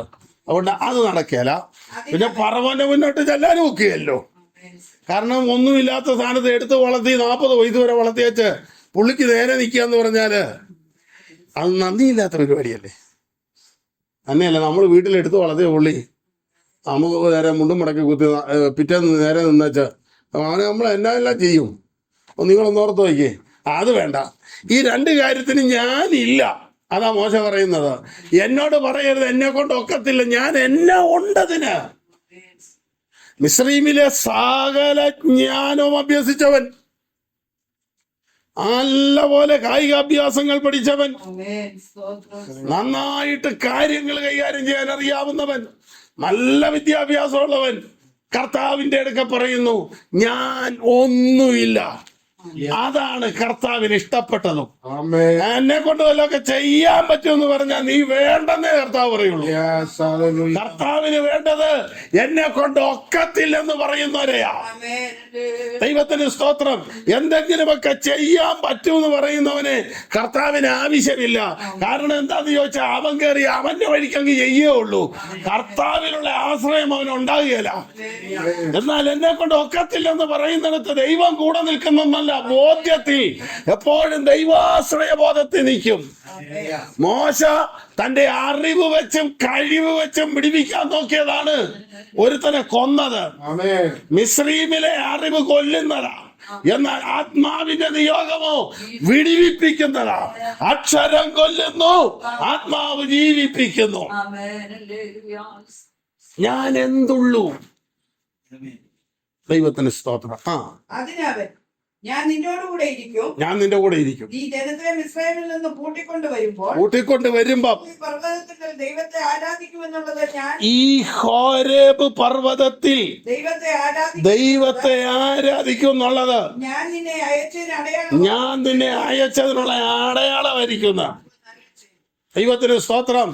ദീർഘജല വർഷങ്ങൾ കഴിഞ്ഞ് ഇസ്രായേലുമായിട്ട് വരുമ്പോൾ ഈ ഹോരേബ് പർവ്വതത്തിൽ മോശയുടെ നേതൃത്വത്തിൽ സർവശക്തനായ ദൈവത്തിന് യാഗം കഴിച്ചെന്ന്. അതെന്തിനു വേണ്ടിയാ? നിന്റെ കൂടെ ഞാൻ ഉണ്ടെന്നുള്ളത്. നാളെ നീ ഇവിടെ തിരിച്ചൊന്നൂടെ വരും മോശേ. നീ ഒറ്റയ്ക്കല്ല വരുന്നത്.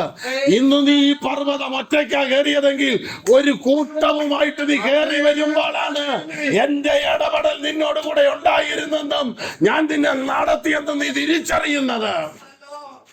അടയാളമായിരിക്കുന്ന അന്നേരം നമ്മൾ നോക്കിക്കോണം. മോശ അന്നേരം പറയുന്ന കാര്യം വേറെ പലതുവാ. ഞാൻ ഇസ്രായേൽ മക്കളുടെ അടുക്കൽ ചെന്ന് നിങ്ങളുടെ പിതാക്കന്മാരുടെ ദൈവത്തിനെ നിങ്ങളുടെ അടുക്കൽ അയച്ചിരിക്കുന്നു എന്ന് പറയുമ്പോൾ അവന്റെ നാമം എന്തെന്ന് അവർ എന്നോട് ചോദിച്ചാൽ ഞാൻ അവരോട് എന്ത് പറയണമെന്ന് ചോദിച്ചു. അടുത്ത ഓപ്ഷൻ വെക്കുക. ഞാൻ അവിടെ ചെന്നുവെച്ച് ഇസ്രായേൽ മക്കളുടെ ദൈവം എനിക്ക് വെളിപ്പെട്ടു, അവരുടെ അവന്റെ അടുക്കലേക്ക് വിടുവിച്ചു കൊണ്ടുചെല്ലാൻ വേണ്ടി അവൻ എന്നെ അയച്ചെന്ന് പറയുമ്പം ആ ദൈവത്തിന്റെ പേരെന്നാ? മിസ്രൈമിൽ ഓരോ ദൈവത്തിനും പേരുണ്ട്. അവർക്കെല്ലാം ഓരോ ഡിപ്പാർട്ട്മെന്റും ഉണ്ട്. മാറാരോഗം, തീരാവ്യാധി, കാണാതെ പോയത് കണ്ടു കിട്ടുക, ഇങ്ങനെ വിദ്യാഭ്യാസത്തിന്റെ അറിവിന്റെ സമ്പത്തിന്റെ ഒക്കെ ഹൈന്ദവത്തിലുമുണ്ട്, ക്രിസ്തീയ മാർഗത്തിലുമുണ്ട്, ഇതെല്ലാം ഉണ്ട്. അപ്പൊ അതിൽ ഇത് ഏത് വിഭാഗത്തിൽ വരും അതറിയണ്ടേ? നീ ഇസ്രായേൽ മക്കളെ വിടിവിക്കണം എന്ന് പറഞ്ഞ് എന്നെ അങ്ങോട്ട് വിടുമ്പോൾ അവന്റെ പേരെന്തെന്ന് അവര് ചോദിക്കും. അതിന് ഞാൻ അവരുടെ അടുക്കൽ നിന്നെ എങ്ങനെയാ ഇൻട്രൊഡ്യൂസ് ചെയ്യട്ടെ? നിന്നെ ഞാൻ എങ്ങനെ പ്രസന്റ് ചെയ്യണം? അതിന് കർത്താവ് പറഞ്ഞു കൊടുക്കുന്നു, ഞാനാകുന്നവൻ. ആ, അത്രേ ഉള്ളൂ. ദൈവത്തിന് സ്തോത്രം. ഞാനാകുന്നവൻ, ഞാനാകുന്നു. I am that I am. അതാണ് ഞാനാകുന്നവൻ, ഞാനാകുന്നു എന്ന് പറഞ്ഞാൽ ഏത് വിഷയത്തിന് എന്താകണമോ അതാകുവാൻ, ആക്കുവാൻ, ആക്കി തീർക്കുവാൻ കഴിയുന്നവൻ ഞാനാകുന്നു. ഈ ഞാനാകുന്നു എന്ന ഇതേ പ്രയോഗമാണ് പുതിയ നിയമത്തിൽ ആൾ രൂപമായി ഇറങ്ങി വെളിപ്പെട്ടു നിൽക്കുന്ന സർവശക്തന്റെ തേജോമയനായ പുത്രനായ യേശു ക്രിസ്തു പറയുന്നു, ഞാൻ വഴി ആകുന്നു, ഞാൻ സത്യം ആകുന്നു, ഞാൻ ജീവനാകുന്നു, ഞാൻ മുന്തിരിവള്ളി ആകുന്നു, ഞാൻ ഇടയനാകുന്നു. ഞാനാകുന്നവൻ ഞാനാകുന്നു. മോശെ, നീ ഇടയനാണെങ്കിൽ ഞാനും ഇടയനാ. അതുകൊണ്ട് നിന്റെ വേദന എന്നാന്ന് എനിക്കറിയാം. മോശെ, നീ സ്വന്തം ദേശം വിട്ടവനാണെങ്കിൽ ഞാനും എന്റെ സ്വന്തം ദേശം വിട്ടവനാ. പരദേശിയുടെ വേദന എന്നാന്ന് എനിക്കറിയാം.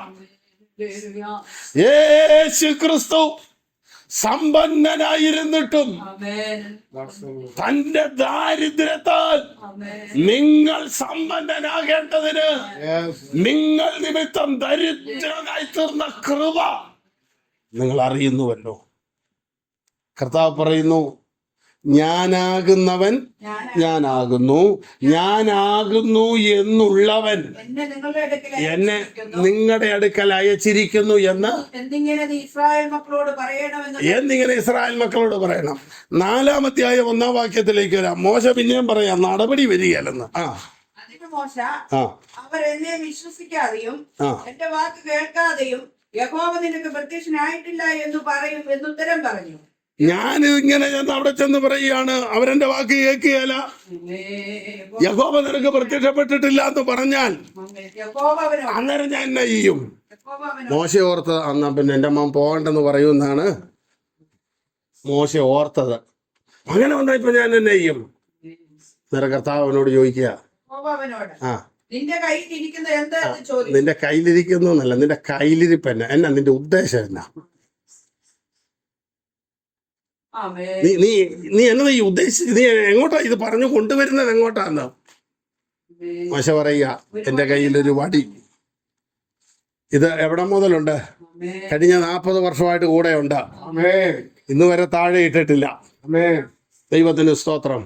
മോശയോട് പറഞ്ഞു, നിന്റെ കയ്യിലിരിക്കുന്നത് അങ്ങോട്ട് താഴെ വൈ എന്ന് പറഞ്ഞ വിളച്ചിലും വേഷം കെട്ടുമൊന്നും എന്റെ അടുത്ത് വേണ്ടെന്നാ കർത്താവ് പറഞ്ഞു. നീ അതൊക്കെ അങ്ങോട്ട് താഴെ വെച്ചിട്ട് നീ എന്നതാ നീ ഉദ്ദേശിക്കുന്ന എന്നാന്ന് കർത്താവ് ചോദിക്കുക.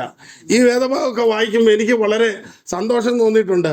നമ്മളൊരു കാര്യത്തിൽ നിന്ന് ഊരിപ്പോകാൻ വേണ്ടി നോക്കുന്നതിനനുസരിച്ച് കർത്താവ് തലയ്ക്ക് നിൽക്കുക. നീ എങ്ങോട്ടാ ഇതുകൊണ്ട് ഈ വരുന്നതെന്ന് നടക്കുകയില്ല, അങ്ങനെ പറ്റുകയില്ല, അവരെന്നെ വിശ്വസിച്ചില്ലെങ്കിലോ, എന്നിട്ടും ഞാൻ പറഞ്ഞിട്ട് ദൈവം എന്നെ എനിക്ക് വെളിപ്പെട്ടില്ലെന്നൊക്കെ പറഞ്ഞെങ്കിലോ എന്നൊക്കെ പറഞ്ഞ് പുള്ളി ഒഴിവാകാൻ നോക്കുന്നത് ദൈവം വിടുന്നില്ലെന്ന്. ദൈവം അവനെ വിടാൻ ഉദ്ദേശിക്കുന്നില്ല. കർത്താവ് അവസാനം ചോദിക്കുക, എന്നാ നിന്റെ പരിപാടി എന്നാ? നീ എന്നിട്ട് ഇത് എന്നെ ചെയ്യാൻ പോവാ? നിന്റെ കയ്യിൽ എന്നതാ? ഒരു വടി എന്ന് പറഞ്ഞു. കർത്താവ് പറഞ്ഞത് നിലത്തിടുക എന്ന് പറഞ്ഞു. അത് നിലത്തിട്ടു, പാമ്പായി തീർന്നു.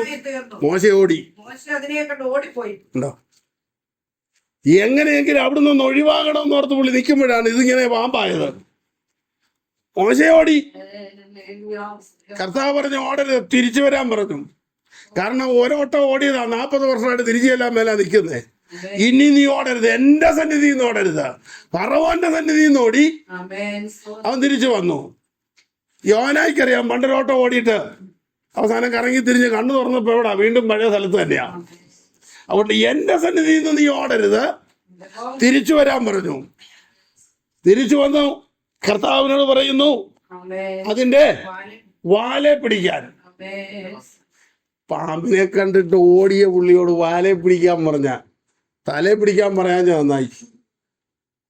വാലെ പിടിക്കാൻ പറഞ്ഞ, എന്താ വാലെ പിടിക്കാൻ പറഞ്ഞതിന്റെ പിന്നിലെ കാര്യം? ദൈവത്തിന് സ്തോത്രം. തല നീ വിട്ടേരെ, തല ഞാൻ തകർത്തോളാം. തല ഞാൻ തകർത്തോളാം. ഈ തല തകർന്നാൽ ഈ വാലിന് അനക്കം ഇങ്ങനെ വന്നുകൊണ്ടിരിക്കും. അതുകൊണ്ട് വാലെ നീ പിടിച്ചാൽ മതി, തല നീ വിട്ടായിരുന്ന. തല തകർത്തോളാമെന്ന് നേരത്തെ പറഞ്ഞിട്ടുണ്ട്. ഉൽപ്പത്തി 3:15 സ്ത്രീയുടെ സന്തതി സർപ്പത്തിന്റെ തല തകർക്കും. ഇപ്പൊ തല നീ വിട്ടേര മോശേ. തലയിലാണല്ലോ വിഷം നീ പേടിക്കുന്നത്, കടിക്കുമെന്ന് പറയുന്നത്. തല ഞാൻ തകർത്തോളാം, നീ വാലെ പിടിക്ക്. വാലെ പിടിച്ചപ്പോൾ അത് വീണ്ടും പഴയ വടി പോലെയായി എന്ന് പറഞ്ഞാൽ മോശയുടെ കയ്യിലിരിപ്പ് മോശയ്ക്ക് നേരെ തിരിയുന്ന ഒരു സാധനമാണ്. അതുകൊണ്ട് മോശയോട് പറഞ്ഞു, നീ അത് താഴെയിട്, താഴെ ഇട്ടിട്ട് തമ്പുരാൻ പറയുന്നത് എടുക്ക്, അപ്പൊ കാര്യം നടക്കും. മോശ താഴെ ഇട്ടത് ചെറുതൊന്നുമല്ല. ദൈവത്തിന് സ്തോത്രം. മോശ താഴെ ഇട്ട ചോടിയത് ദൈവം നാളെ അവനെ ഉപയോഗിക്കുമ്പോൾ അവന്റെ മുമ്പിലും അവൻ നടത്തുന്ന ജനത്തിന്റെ മുമ്പിലും ഇരുകര മുറ്റി നിൽക്കുന്ന ചെങ്കടൽ എന്നൊരു വലിയ പ്രതിസന്ധിയുണ്ട്. അതിനെ കീറി മാറ്റാനുള്ളതാണ് ഇട്ടേച്ചി ഓടുന്നത്. ദൈവത്തിന് സ്തോത്രം. തീർന്നില്ല. മരുഭൂ പ്രയാണത്തിൽ തന്റെ ജനത്തിന്റെ ദാഹം അകറ്റുവാൻ മുമ്പിലുള്ള ചില കരിമ്പാറകളെ പിളർക്കാനുള്ളതാണ് ദൈവത്തിന്റെ കയ്യിൽ ഏൽപ്പിച്ചത്. മോശേ, നീ ഇന്ന് മാറ്റി താഴെയിട്ട നിന്റെ പ്രാർത്ഥനാ ജീവിതത്തിന്റെ വടിയുണ്ടല്ലോ, ആത്മീയ കൂട്ടായ്മയുടെ വടിയുണ്ടല്ലോ, അത് നീ തിരികെ എടുക്കണം. ആ വടി നീ തിരികെ എടുത്താൽ അത് അത്ഭുതത്തിന്റെ വടിയായി മാറും. അത് ഇനി നിന്റേതല്ല, അത് ദൈവത്തിന്റെയാണ്. ഹല്ലേലൂയ. മോശയോട് പറഞ്ഞു, നീ ആ വടിയെടുക്ക. വടിയെടുത്തപ്പോൾ അത് വീണ്ടും പഴയ പോലെ വടിയായി തീർന്നു. ദൈവത്തിന് സ്തോത്രം. ഈ മെത്രാന്മാരെ കണ്ടിട്ടുണ്ടോ? മെത്രാന്മാരുടെ അംശോടി കണ്ടിട്ടുണ്ടോ? അതിൻ്റെ അറ്റം ഇരിക്കുന്നത് പാമ്പാ. പാമ്പിനെ കൊണ്ടാ വിളി നടക്കുന്നത്. പാമ്പ് വടിയായിരുന്നു. അതൊന്നും ഇവർക്കറിയത്തില്ല. ഇവരിപ്പോഴും പാമ്പുമായിട്ട് കിടക്കുക ഇങ്ങനെ. ഞങ്ങളൊക്കെ പണ്ട് പറയായിരുന്നു പാമ്പാട്ടി വരുന്നുണ്ടെന്ന്, അരമനയെന്ന് പാമ്പാട്ടി വരുന്നുണ്ടെന്ന്. നോക്കുമ്പോൾ ഇങ്ങനെ 2 പാമ്പ് കുട്ടികളും ഇങ്ങനെ കഴുത്ത പിടിച്ചോണ്ട് വരികയല്ലേ. ഇത് വടിയായിരുന്നെന്ന് അതൊന്നും അറിയത്തില്ല. ഇതുകൊണ്ട് വരിക. ഈ വടി അധികാരത്തെ കാണിക്കുക. പോലീസുകാരുടെ വടിയുണ്ട്. ഓരോ കുടുംബത്തിനും അതിൻ്റെ പേരെഴുതിയ വടിയുണ്ട്. യഹൂദയുടെ മരുമകൾ താമാർ യഹൂദയിൽ നിന്ന് ഗർഭവതിയായപ്പോൾ അവളെ കൊല്ലാൻ തുടങ്ങി യഹൂദ. പേരുദോഷം വരുത്തി അവൾ ഇനി ഇവിടെ വേണ്ട. ഉടനെ അവളകത്തുനിന്ന് ഒരാളെ വിളിച്ചേച്ചോണ്ട് ഈ വടിയും മോതിരവും കൂടെ അങ്ങോട്ട് കൊടു. ഈ പുള്ളി ആരാ നോക്ക്, അയാളാണ് ഇതിൻ്റെ ഒടയക്കാരൻ. ഇതുകൊണ്ട് യഹൂദയെ കാണിച്ചപ്പം പുള്ളി പറയുക, അവൾ എന്നെക്കാളും ഡീസൻ്റാ. കാരണം അവൻ എൻ്റെ മകനെ കൊടുക്കാമെന്ന് പറഞ്ഞ് ഞാൻ കൊടുത്തില്ല. അവൾ എന്നെക്കാളും നീതിയുള്ളവളാ. ദൈവത്തിന് സ്തോത്രം. ഈ താമാറിൽ നിന്നാണ് ദൈവത്തിന്റെ അടുത്ത ഒരു പദ്ധതി ഉണ്ടാകുന്നതെന്ന് കാണാം. അപ്പോൾ ആ വടിയേൽ ഈ അധികാരത്തിന്റെ മുദ്രയുണ്ട്. മോശയോട് പറഞ്ഞു, നീ അത് താഴെയിട്. ഇതുവരെയുള്ള നിന്റെ പേരതെന്ന് മാറട്ടെ. അത് നിനക്ക് പാമ്പ് പോലെ നിൽക്കുകയാ, സർപ്പം പോലെ നിന്നെ കൊത്തും, അണലി പോലെ നിന്നെ കടിക്കുന്നതാണ്. അത് നീ താഴെയിട്. മോശ താഴെയിട്ടു. ഇനി അത് വീണ്ടും എടുക്ക.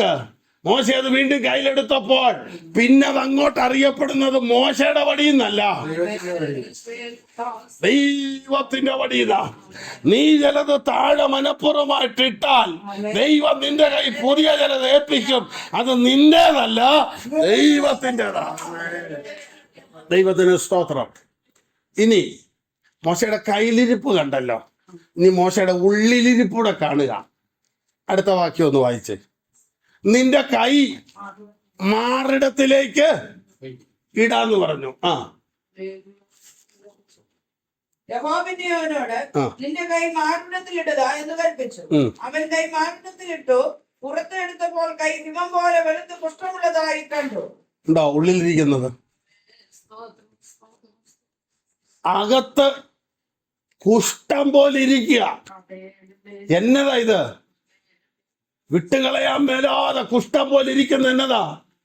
വൈരാഗ്യങ്ങൾ, പകകൾ, നിരാശകൾ, ഓടിപ്പോരേണ്ടി വന്നത്, സഹോദരന്റെ പ്രശ്നം തീർക്കാൻ പോയിട്ട് ഇപ്പൊ സഹോദരന് കാണാൻ മേലാതെ വന്നത്, ഇതെല്ലാം അകത്തിങ്ങനെ കുഷ്ഠം പോലെ ഇരിക്കുക. ഇതും വെച്ചോണ്ടാ ദൈവശബ്ദം കേൾക്കാൻ വന്നത്. അതിന് കർത്താവ് പറഞ്ഞു, ആ കൈ അകത്തോട്ട് വെച്ചു, എന്നിട്ട് പുറത്തോട്ട് എടുക്കാൻ പറഞ്ഞു. പുറത്തോട്ടെടുത്തു. അത് വീണ്ടും അവന്റെ മറ്റേ മാംസം പുറത്തോട്ടെടുത്തപ്പോൾ ആദ്യം കാണുന്നത് കുഷ്ഠമുള്ളതായിട്ടാണ്.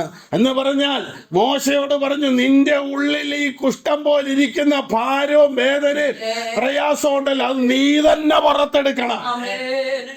നീ തന്നെ പുറത്തെടുക്കണം. മോശയുടെ ഉള്ളിലിരിക്കുന്നത് ദൈവം എടുത്തില്ല, പകരം മോശയെ കൊണ്ടെടുപ്പിച്ചു.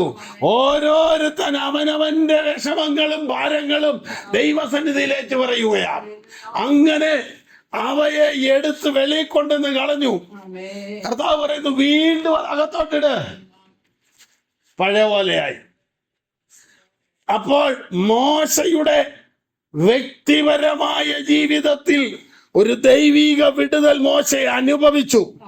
അങ്ങനെ അനുഭവിച്ചപ്പോഴാണ് യഹോവ നല്ലവനെന്നവൻ രുചിച്ചറിഞ്ഞത്. ആ രുചിച്ചറിഞ്ഞ ദൈവത്തെ കുറിച്ചാണ് മിസ്രയീമിൽ പോയി പറയാൻ പോകുന്നത്. നീ അനുഭവിക്കാത്ത, നീ പ്രാപിക്കാത്ത, നീ അറിയാത്തൊരു കാര്യം നിനക്ക് പറയാനൊക്കത്തില്ല. ദൈവത്തിന് സ്തോത്രം. നീ അനുഭവിച്ചറിഞ്ഞ ദൈവത്തെ കുറിച്ച് പറയുമ്പോൾ പഠിച്ച ദൈവത്തെക്കാളും അനുഭവിച്ച ദൈവത്തെ കുറിച്ച് പറയാൻ എഫക്റ്റ് കൂടും. ദൈവത്തിന് സ്തോത്രം. ഇത് രണ്ടുമായപ്പോഴും മോശ പിന്നെയും പറയാ ഒക്കത്തില്ലെന്ന്. ഒടുവിൽ നമ്മൾ ആരേലും ആണ് ചെയ്യുന്നത് തന്നെ കർത്താവും ചെയ്യാൻ തുടങ്ങി. വഴിയിലിട്ടവനെ അങ്ങ് തീർത്താക്കാന്ന്. നമ്മളാണ് ഇച്ചിരി നേരത്തെ ചെയ്തേനെ, കർത്താവ് ഇച്ചിരി താമസിച്ച് ചെയ്യാൻ തുടങ്ങി. ഇത്രയും കണ്ടിട്ടും ദൈവത്തെ വിശ്വസിക്കുന്നില്ലെങ്കിൽ പിന്നെ ഇവനെ ഇനിയും വെച്ചോണ്ടിരുന്നിട്ട് കാര്യമില്ലല്ലോ. നോക്കാം 4:10. മോശ യഹോവയോട്, കർത്താവെ, മുമ്പേ തന്നെയും ഈ അടിയനോട് സംസാരിച്ചു. മുമ്പേ തന്നെ എനിക്ക് പ്രശ്നമാ. ഇപ്പൊ നീ എന്നോട് ഇടപെട്ട ശേഷവും ഞാൻ വാക്സാമർത്ഥ്യമുള്ളവനല്ല. ഞാൻ വാക്സാമർത്ഥ്യമുള്ളവല്ല, എനിക്കിതൊന്നും വേണ്ട പോലെ പറഞ്ഞൊപ്പിക്കാൻ അറിയത്തില്ലെന്ന് മോശയോട് പറയുന്നു. നീ പറയണ്ട, നീ ചെയ്താൽ മതി. അങ്ങനല്ല, എനിക്കിതൊന്ന് പറഞ്ഞൊപ്പിക്കാൻ വേണ്ട പോലെ അറിയത്തില്ലെന്നാ. നീ പറഞ്ഞൊപ്പിക്കണ്ട, നീ ഒന്ന് എഴുന്നേറ്റ് നിന്നാ മതി എന്നാ കർത്താവ് പറഞ്ഞേ. ഞാനാ ചെയ്യുന്നേ, നീ ഒന്ന് നിന്ന് തന്നാ മതി. മോശ പറയാ, മുമ്പേ തന്നെ, നേരത്തെ പ്രശ്നമാ, നീ എന്നോട് സംസാരിച്ച ശേഷവും പ്രശ്നം എന്ന് പറഞ്ഞാൽ എനിക്ക് ഇതുവരെ ഒരു വ്യത്യാസവും വന്നിട്ടില്ലെന്ന് ഈ പറയുന്നേ. ഞാൻ ദർശനം കണ്ടു, പാമ്പ് വടിയാകുന്നത് കണ്ടു, വടി പാമ്പാകുന്നത് കണ്ടു, എൻ്റെ ഉള്ളിൽ പെന്നാന്ന് കാണിച്ചു തന്നു. എന്നാലും കർത്താവ്, എനിക്ക് വ്യക്തിപരമായ ഒരു മാറ്റം ഇതുവരെ വന്നിട്ടില്ല. ഇത് പഴക്കം കൊണ്ടുണ്ടാകുന്നതല്ല. പെന്തക്കോസ്തിൽ 40 വർഷം നിന്നാൽ ഈ മാറ്റം ഉണ്ടാകണമെന്നില്ല. ഇത് വ്യക്തിപരമായിട്ട് ദൈവം ഇടപെട്ടാലേ ഇത് വരുവുള്ളൂ. പക്ഷെ പറയാ, ഞാൻ ഇതുവരെ ശരിയായിട്ടില്ല. മോശയ്ക്കത് സമ്മതിക്കാനെങ്കിലും തോന്നിയല്ലോ. ഇന്നത്തെ പല മോശമാരും ഞാനാ കറക്റ്റ് എന്നാ പറയുന്നത്. ദൈവത്തിന് സ്തോത്രം.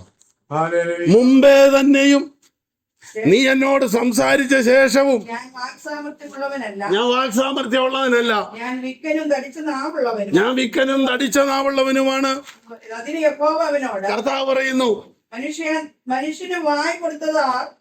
ഞാനല്ലേ വാ തന്നത്, പിന്നല്ലേ നാക്ക്. ഊമനെയും ചെകിടനെയും കാഴ്ചയുള്ള, അല്ല, ഊമനെയും ചെകിടനെയും കാഴ്ചയില്ലാത്തവനെയും കാഴ്ചയുള്ളവനെയും ഒക്കെ ഉണ്ടാക്കിയത് ഞാനല്ലയോ? യഹോവയായ ഞാനല്ലയോ? ആകയാൽ നീ ചെല്ലുക. കർത്താവ് പിന്നെയും പറയുന്ന ഒറ്റ കാര്യമുള്ളൂ. ഇവന്റെ ഈ ഒരവസ്ഥയിലും കർത്താവിന്റെ സ്റ്റാൻഡ് മാറ്റുന്നില്ലെന്നാ. നിനക്ക് മേലെ എന്നാ എന്റെ കുഞ്ഞ് പോകണ്ടെന്നല്ല പറയുന്നേ. എന്നെ കൊണ്ട് മിണ്ടാൻ മേല, എനിക്ക് കാര്യം പറഞ്ഞ് അവതരിപ്പിക്കാൻ മേല, പറ്റുകയെന്നല്ല പറയുന്നത്. കർത്താവ് അന്നും അപ്പോഴും ഇപ്പോഴും എപ്പോഴും പറയുന്നത് നീ പോണമെന്ന് തന്നെയാ പറയുന്നത്, അല്ലാതെ വേറൊരാളെ വിടാമെന്നല്ല. ചില വലിയ ബഹുമിടുക്കന്മാർ ചെയ്യുന്നൊരു പരിപാടിയുണ്ട്. കർത്താവിന്റെ വേല ചെയ്യാനായിട്ട് അവരെ കർത്താവ് വിളിച്ചു. അവർ നല്ലൊരു സാമ്പത്തിക സംവിധാനത്തിലും നല്ല ജോലിയിലും നല്ല ഉന്നതമായ നിലയിലൊക്കെ നിന്നിട്ട് പെട്ടെന്ന് ഇതെല്ലാം കളഞ്ഞേച്ച് പോരാൻ മേലാതെ വരുമ്പോൾ അവർ ചെയ്യുന്ന പരിപാടിയുണ്ട്. ഗൾഫിലൊക്കെ ഇരുന്നുകൊണ്ട് ഒരു തീരുമാനം അങ്ങ് എടുക്കും. കർത്താവേ, ഞാൻ എൻ്റെ മകനെ കൊണ്ട് ഇത് ഞാൻ ജയിക്കും എന്ന് പറഞ്ഞാൽ നിനക്കൊരു ഉപദേശം ഞങ്ങളുടെ വീട്ടിൽ നിന്ന് കിട്ടിയാൽ മതിയല്ലോ എന്ന് എന്നെ ആവശ്യമാണെന്ന് പറഞ്ഞില്ലേ. കർത്താവ് പറയുന്നത് ഇതാണ്, നിനക്ക് വാക്ക് സാമർത്ഥ്യമോ നിനക്ക് ഒക്കത്തില്ലെന്നുള്ള ഒന്നും വിഷയമല്ല, നീ പോണം. 13-ാം വാക്യം വായിച്ചേ. എന്നാൽ അവൻ കർത്താവേ, നിനക്ക് ബോധിച്ച മറ്റാരെയെങ്കിലും അയക്കണമേ എന്ന് പറഞ്ഞു. ഈ കണ്ട കാര്യം മുഴുവൻ പറഞ്ഞ് തീർത്ത ശേഷം പുള്ളി എഴുന്നേറ്റ് നിന്ന് മെടുക്കം കളിച്ച് പറയുക, ബോധിച്ച മറ്റാരെ. വിമോചിച്ച വേറെ ആരെയും വിടാൻ. അതിനായിരുന്നു ഇവനോട് ചോദിക്കേണ്ട കാര്യമുണ്ടോ? അതിനായിരുന്നു ഇവിടെ വന്ന് ഇത്ര നേരം ഈ കണ്ട പ്രയോഗം മുഴുവൻ പ്രയോഗിക്കേണ്ട കാര്യമുണ്ടോ? അവന്റെ അടുത്ത് വടിപാമ്പാക്കി, പാമ്പ് വടിയാക്കി, ഉള്ളിലിരുന്ന് കാണിച്ചു, ഉൾപ്പടർപ്പ് കത്തിച്ച് ഇതെല്ലാം കഴിഞ്ഞപ്പോ മോശ പറയാ, നിനക്ക് ബോധിച്ച വേർതിരെ എന്ന് പറഞ്ഞാൽ എന്നെ കൊണ്ട് നടക്കുകയാണെന്നല്ലേ. എങ്ങനുണ്ട്? ഇനിയാണ് ഇതിന്റെ യഥാർത്ഥ കാര്യം നമുക്ക് പിടികിട്ടുന്നത്. അപ്പോൾ യഹോവയുടെ ഇനി 6:12 വായിച്ചേ. മോശ ഇസ്രായേൽ മക്കൾ എന്റെ വാക്ക് കേട്ടില്ല, പിന്നെ ഫറവോൻ എങ്ങനെ കേൾക്കും? പുള്ളി ഇതെല്ലാം കഴിഞ്ഞ് അവിടെ ചെന്ന് ഇസ്രായേലിനോട് പറഞ്ഞപ്പം അവര് പറഞ്ഞു, വേറെ വല്ല കാര്യം നോക്കിപ്പോണം, ഒന്നും നടപടി വരുന്ന കാര്യമല്ല എന്ന് പറഞ്ഞു. ജനത്തെ വിട്ടയക്കാൻ പോയിട്ട് അവരാരും എൻ്റെ വാക്ക് കേട്ടില്ല. അന്നേരം കർത്താവിനോട് പറയാ, ഇസ്രായേൽ കേട്ടില്ല, പിന്നെയാ ഇസ്രായേൽ ആരാ? എൻ്റെ വീട്ടുകാരും എൻ്റെ കൂട്ടുകാരും എൻ്റെ ബന്ധുക്കാരും കൂട്ടുവിശ്വാസിക്ക. അവൻ പറഞ്ഞാൽ കേൾക്കാമല്ലോ, പിന്നെ വല്ല നാട്ടുകാരും കേൾക്കുമെന്ന്. എന്നാ മോശം, നാട്ടുകാരാ പിന്നെയും ഭേദം. അമ്മേ, നാട്ടുകാർ പിന്നെയും കേൾക്കും മോശേ, വീട്ടുകാരാ കേൾക്കലാത്തെ. അതിന് കർത്താവ് എന്നാ പറയുന്നു? കണ്ടോ, ഞാൻ അന്നേ പറഞ്ഞല്ലേ ഇതൊക്കത്തിൽ ഇത് പറഞ്ഞൊപ്പിക്കാൻ എന്നെ കൊണ്ട് പറ്റുകയല്ലെന്ന്. 30-ാം വാക്യത്തിൽ കർത്താവ് പറയുന്നു, 6:30. പിന്നെ നോക്കാം മോശയുടെ കാര്യം. ഫറവോൻ എന്റെ വാക്ക് എങ്ങനെ കേൾക്കും എന്ന് യഹോവ. പുള്ളി ഈ ഒറ്റ കാര്യം പറഞ്ഞുകൊണ്ട് മിസ്രൈമിൽ നിൽക്കുകയെന്ന്. ഹോരേബി പുള്ളി പറഞ്ഞ് നടക്കുകയല്ലെന്ന് പറഞ്ഞിട്ടും പുള്ളിയെ പറഞ്ഞു വിട്ടു. അവിടെ ചെന്നും പുള്ളി ഇങ്ങനെ നിൽക്കുക. ചില പിള്ളേരെ സ്കൂളിലാക്കാൻ നമ്മൾ പോകുമ്പോൾ പിള്ളേർ കിടന്ന് കാണിക്കുന്നത് കണ്ടിട്ടുണ്ടോ? ഈ ആദ്യ കാലത്തൊക്കെ നമ്മൾ അംഗൻവാടിയിലോട്ട് ഇവനെ കയറുക, ഇവനെ തത്തിച്ച് കയറ്റി വിട്ടേച്ച് നമ്മൾ വരുമ്പോൾ ഇവൻ വീണ്ടും ഇപ്പുറത്തെ വാക്കൊക്കെ കൊടുത്ത് അടി വെളി വന്ന് നിൽക്കുക പോരാണ്ടടിയായിട്ട്. ഇവനെ അങ്ങോട്ട് അവസാനം ഇവൻ നമ്മളെ കൂടെ അംഗൻവാടി ഇരുത്തുക, പിടിച്ച് ഒന്നേന്ന് തുണയിക്കുകയെന്ന്. മിസ്രൈമിന്ന് ഒരു തരത്തിൽ അവരെ അവിടുന്ന് പറഞ്ഞ് പറിച്ചെടുത്ത ദൈവം ഹോരേബ് വരെ കൊണ്ടുവന്നു. ഹോരേബിൽ ഞാനാന്ന് കാണാൻ മാത്രമുള്ള ഒത്തിരി കാര്യങ്ങൾ ചെയ്തിട്ട് പോകാൻ പറഞ്ഞേച്ച് പോയേച്ച് അവിടെ ചെന്ന് ചോദിക്കുക പോകണമെന്ന്. പിള്ളേരൊക്കെ ഇറങ്ങി വെച്ച് ഈ സ്കൂൾ ബസ് വരാറാകുമ്പം ഈ മടി പിടിച്ച് നിന്നിട്ടൊരു പ്രയോഗം ഉണ്ടല്ലോ, അതുപോലെ എനിക്ക് ഒക്കത്തില്ലെന്ന് ഞാൻ നേരത്തെ പറഞ്ഞതല്ലേ. ദൈവത്തിന് സ്തോത്രം. മോശ ഇങ്ങനെ പറയുന്നതിന്റെ പിന്നിലെ കാരണം മോശയ്ക്കറിയാം. മോശ പിന്നെ പറയുന്നുണ്ട്, ഞാൻ പണ്ടിത് പറഞ്ഞതല്ലായിരുന്നു എന്ന് മരുഭൂമി വെച്ച് കർത്താവിനോട് ചോദിക്കുന്നുണ്ട്. കർത്താവ് അതിനൊന്നും മിണ്ടിയില്ല. കാരണം ഇതിങ്ങനെ വരുമെന്ന് എനിക്കറിയാമെന്ന് മോശ പറയുക. ദൈവത്തിന് സ്തോത്രം. അതിന് കർത്താവ് പറയുന്നത് എന്താണെന്ന് നോക്കാം. എനിക്ക് സംസാരിക്കാൻ അറിയത്തില്ല. 12-ാം വാക്യത്തില് 6:12. അതിന് മോശ ഇസ്രായേൽ മക്കൾ എന്റെ വാക്ക് കേട്ടില്ല, പിന്നെ ഫറവോൻ എങ്ങനെ കേൾക്കും? യഹോവ പറഞ്ഞു, ഞാൻ വാഗ്വൈഭവമുള്ളവനല്ലല്ലോ എന്ന് യഹോവയുടെ സന്നിധി പറഞ്ഞു. അനന്തരം യഹോവ മോശയോട് അഹരോനോട് അരുളിച്ചെയ്തു, ആ ഇസ്രായേൽ മക്കളെ മിസ്രയീം ദേശത്ത് നിന്ന് പുറപ്പെടുവിക്കേണ്ടതിന് അവരെ മിസ്രയീം മക്കളുടെ അടുക്കലേക്കും അവരെ ഇസ്രായേൽ മക്കൾ. ഇനി 4:12 വരുമ്പോൾ കർത്താവിനോട് പറയുന്നു, കർത്താവെ എനിക്കൊക്കത്തില്ല, ബോധിച്ച മറ്റാരെയും അയക്കണമെന്നൊക്കെ പറഞ്ഞിട്ട് കർത്താവ് പറയുന്നൊരു കാര്യമുണ്ട്. ഈ ചൊവ്വല്ലാത്ത വായാണെങ്കിൽ ആ ചൊവ്വല്ലാത്ത ശരിയല്ലാത്ത വായെ കർത്താവ് അങ്ങ് തൊടും. ഞാൻ നിന്റെ വായോടുകൂടെ ഇല്ല, കണ്ടോ, കർത്താവ് പറയുന്നു ഞാൻ നിന്റെ വായോട് കൂടെ ഇരിക്കും. നീ സംസാരിക്കേണ്ട. എന്നിട്ടും ദൈവത്തിന് 14-ാം വാക്യത്തിലേക്ക് വരുമ്പോ കർത്താവിന് കോപം ജ്വലിച്ചു. വേർത്തനെ അയക്കണമെന്ന് പറഞ്ഞപ്പോൾ ദേഷ്യപ്പെട്ട് കർത്താവ് പറയുകയാണ്, നിന്റെ സഹോദരൻ അഹരോൻ സഹോദരനെ ആ അവന് നല്ലവണ്ണം സംസാരിക്കും. കണ്ടോ, മുടുക്കായിട്ട് വർത്തമാനം പറയുന്നവരെ ദൈവത്തിന് അറിയാമെന്ന്. സംസാരിക്കാൻ അറിയാൻ മേലാത്തവരെ കർത്താവിനറിയാം. നല്ലപോലെ സംസാരിക്കാൻ അറിയാവുന്നവരെ ദൈവത്തിനറിയാം. അഹരോനെ കുറിച്ച് കർത്താവ് പറയുന്നു, ഒരു വീട്ടിൽ 2 പേരുണ്ട്, ഒരുത്തിന് മിണ്ടാൻ മേല, ഒരുത്തൻ ഭയങ്കരമായിട്ട് വർത്താനവും പറയും. അപ്പൊ കർത്താവ് പറയുന്നു, നിന്റെ സഹോദരൻ അഹരോനുണ്ടല്ലോ, അവൻ നല്ലവണ്ണം സംസാരിക്കുമെന്ന് ഞാൻ അറിയുന്നു. അവൻ നിന്നെ എതിരേൽപ്പാൻ പുറപ്പെട്ടു വരുന്നു. അവൻ നിന്നെ എതിരേൽപ്പാൻ പുറപ്പെട്ടു വരുന്നു. നിന്നെ കാണുമ്പോൾ അവൻ ഹൃദയത്തിൽ ആനന്ദിക്കും. നിന്നെ കാണുമ്പം അവൻ ഹൃദയത്തിൽ ആനന്ദിക്കും. 10-40 വർഷം കൂടി കാണുമല്ലേ. നീ അവനോട് സംസാരിച്ച് അവന് വാക്ക് പറഞ്ഞു കൊടുക്കണം. നീ അവനോട് സംസാരിച്ച് അവന് വാക്ക് പറഞ്ഞു കൊടുക്കണം. ഞാൻ നിന്റെ വായോടും അവന്റെ വായോടും കൂടെ ഇരിക്കും. എന്നാലും ദൈവം മോശയെ വിടുന്നില്ലെന്ന്. അഹരോനെ വേണേ അങ്ങോട്ട് വെളിപ്പെടുത്തി കൊടുത്തേച്ച് മോശം കൂടെ നിന്നാ മതി, മിണ്ടാതെ നിന്നേച്ചാ മതി. അവന് പറയാൻ അറിയാം, അവൻ കാര്യം പറഞ്ഞോളൂന്നല്ല, നിനക്കറിയാവുന്നത് പോലെ നീ പറഞ്ഞു കൊടുത്താ മതി.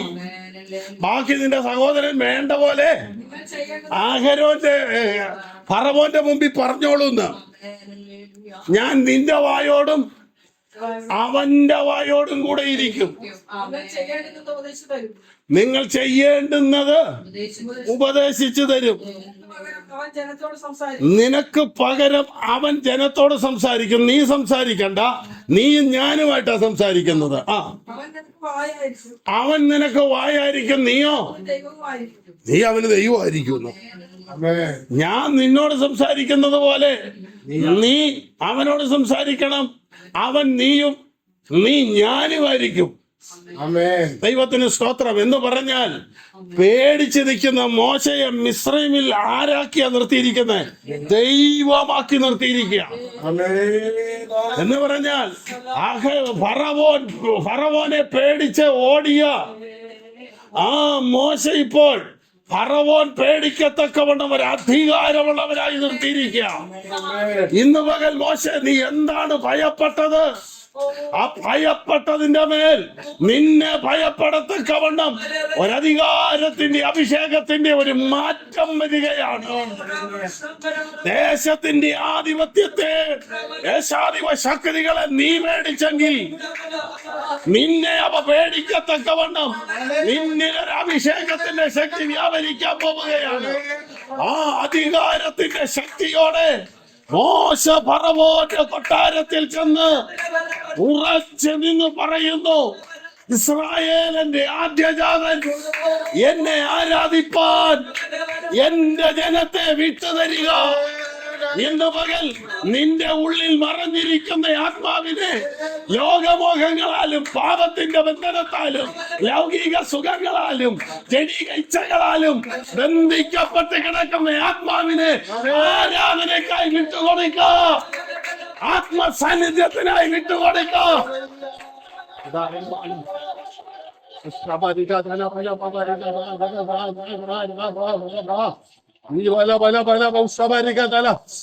എന്നെ ആരാധിപ്പാൻ എന്റെ ജനത്തെ വിട്ടുതരിക. കർത്താവിന് വേണ്ടി ഒന്ന് വിട്ടുകൊടുക്കാമോ?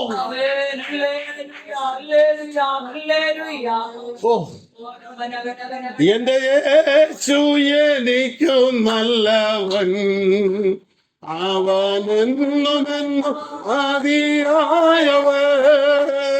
എന്റെ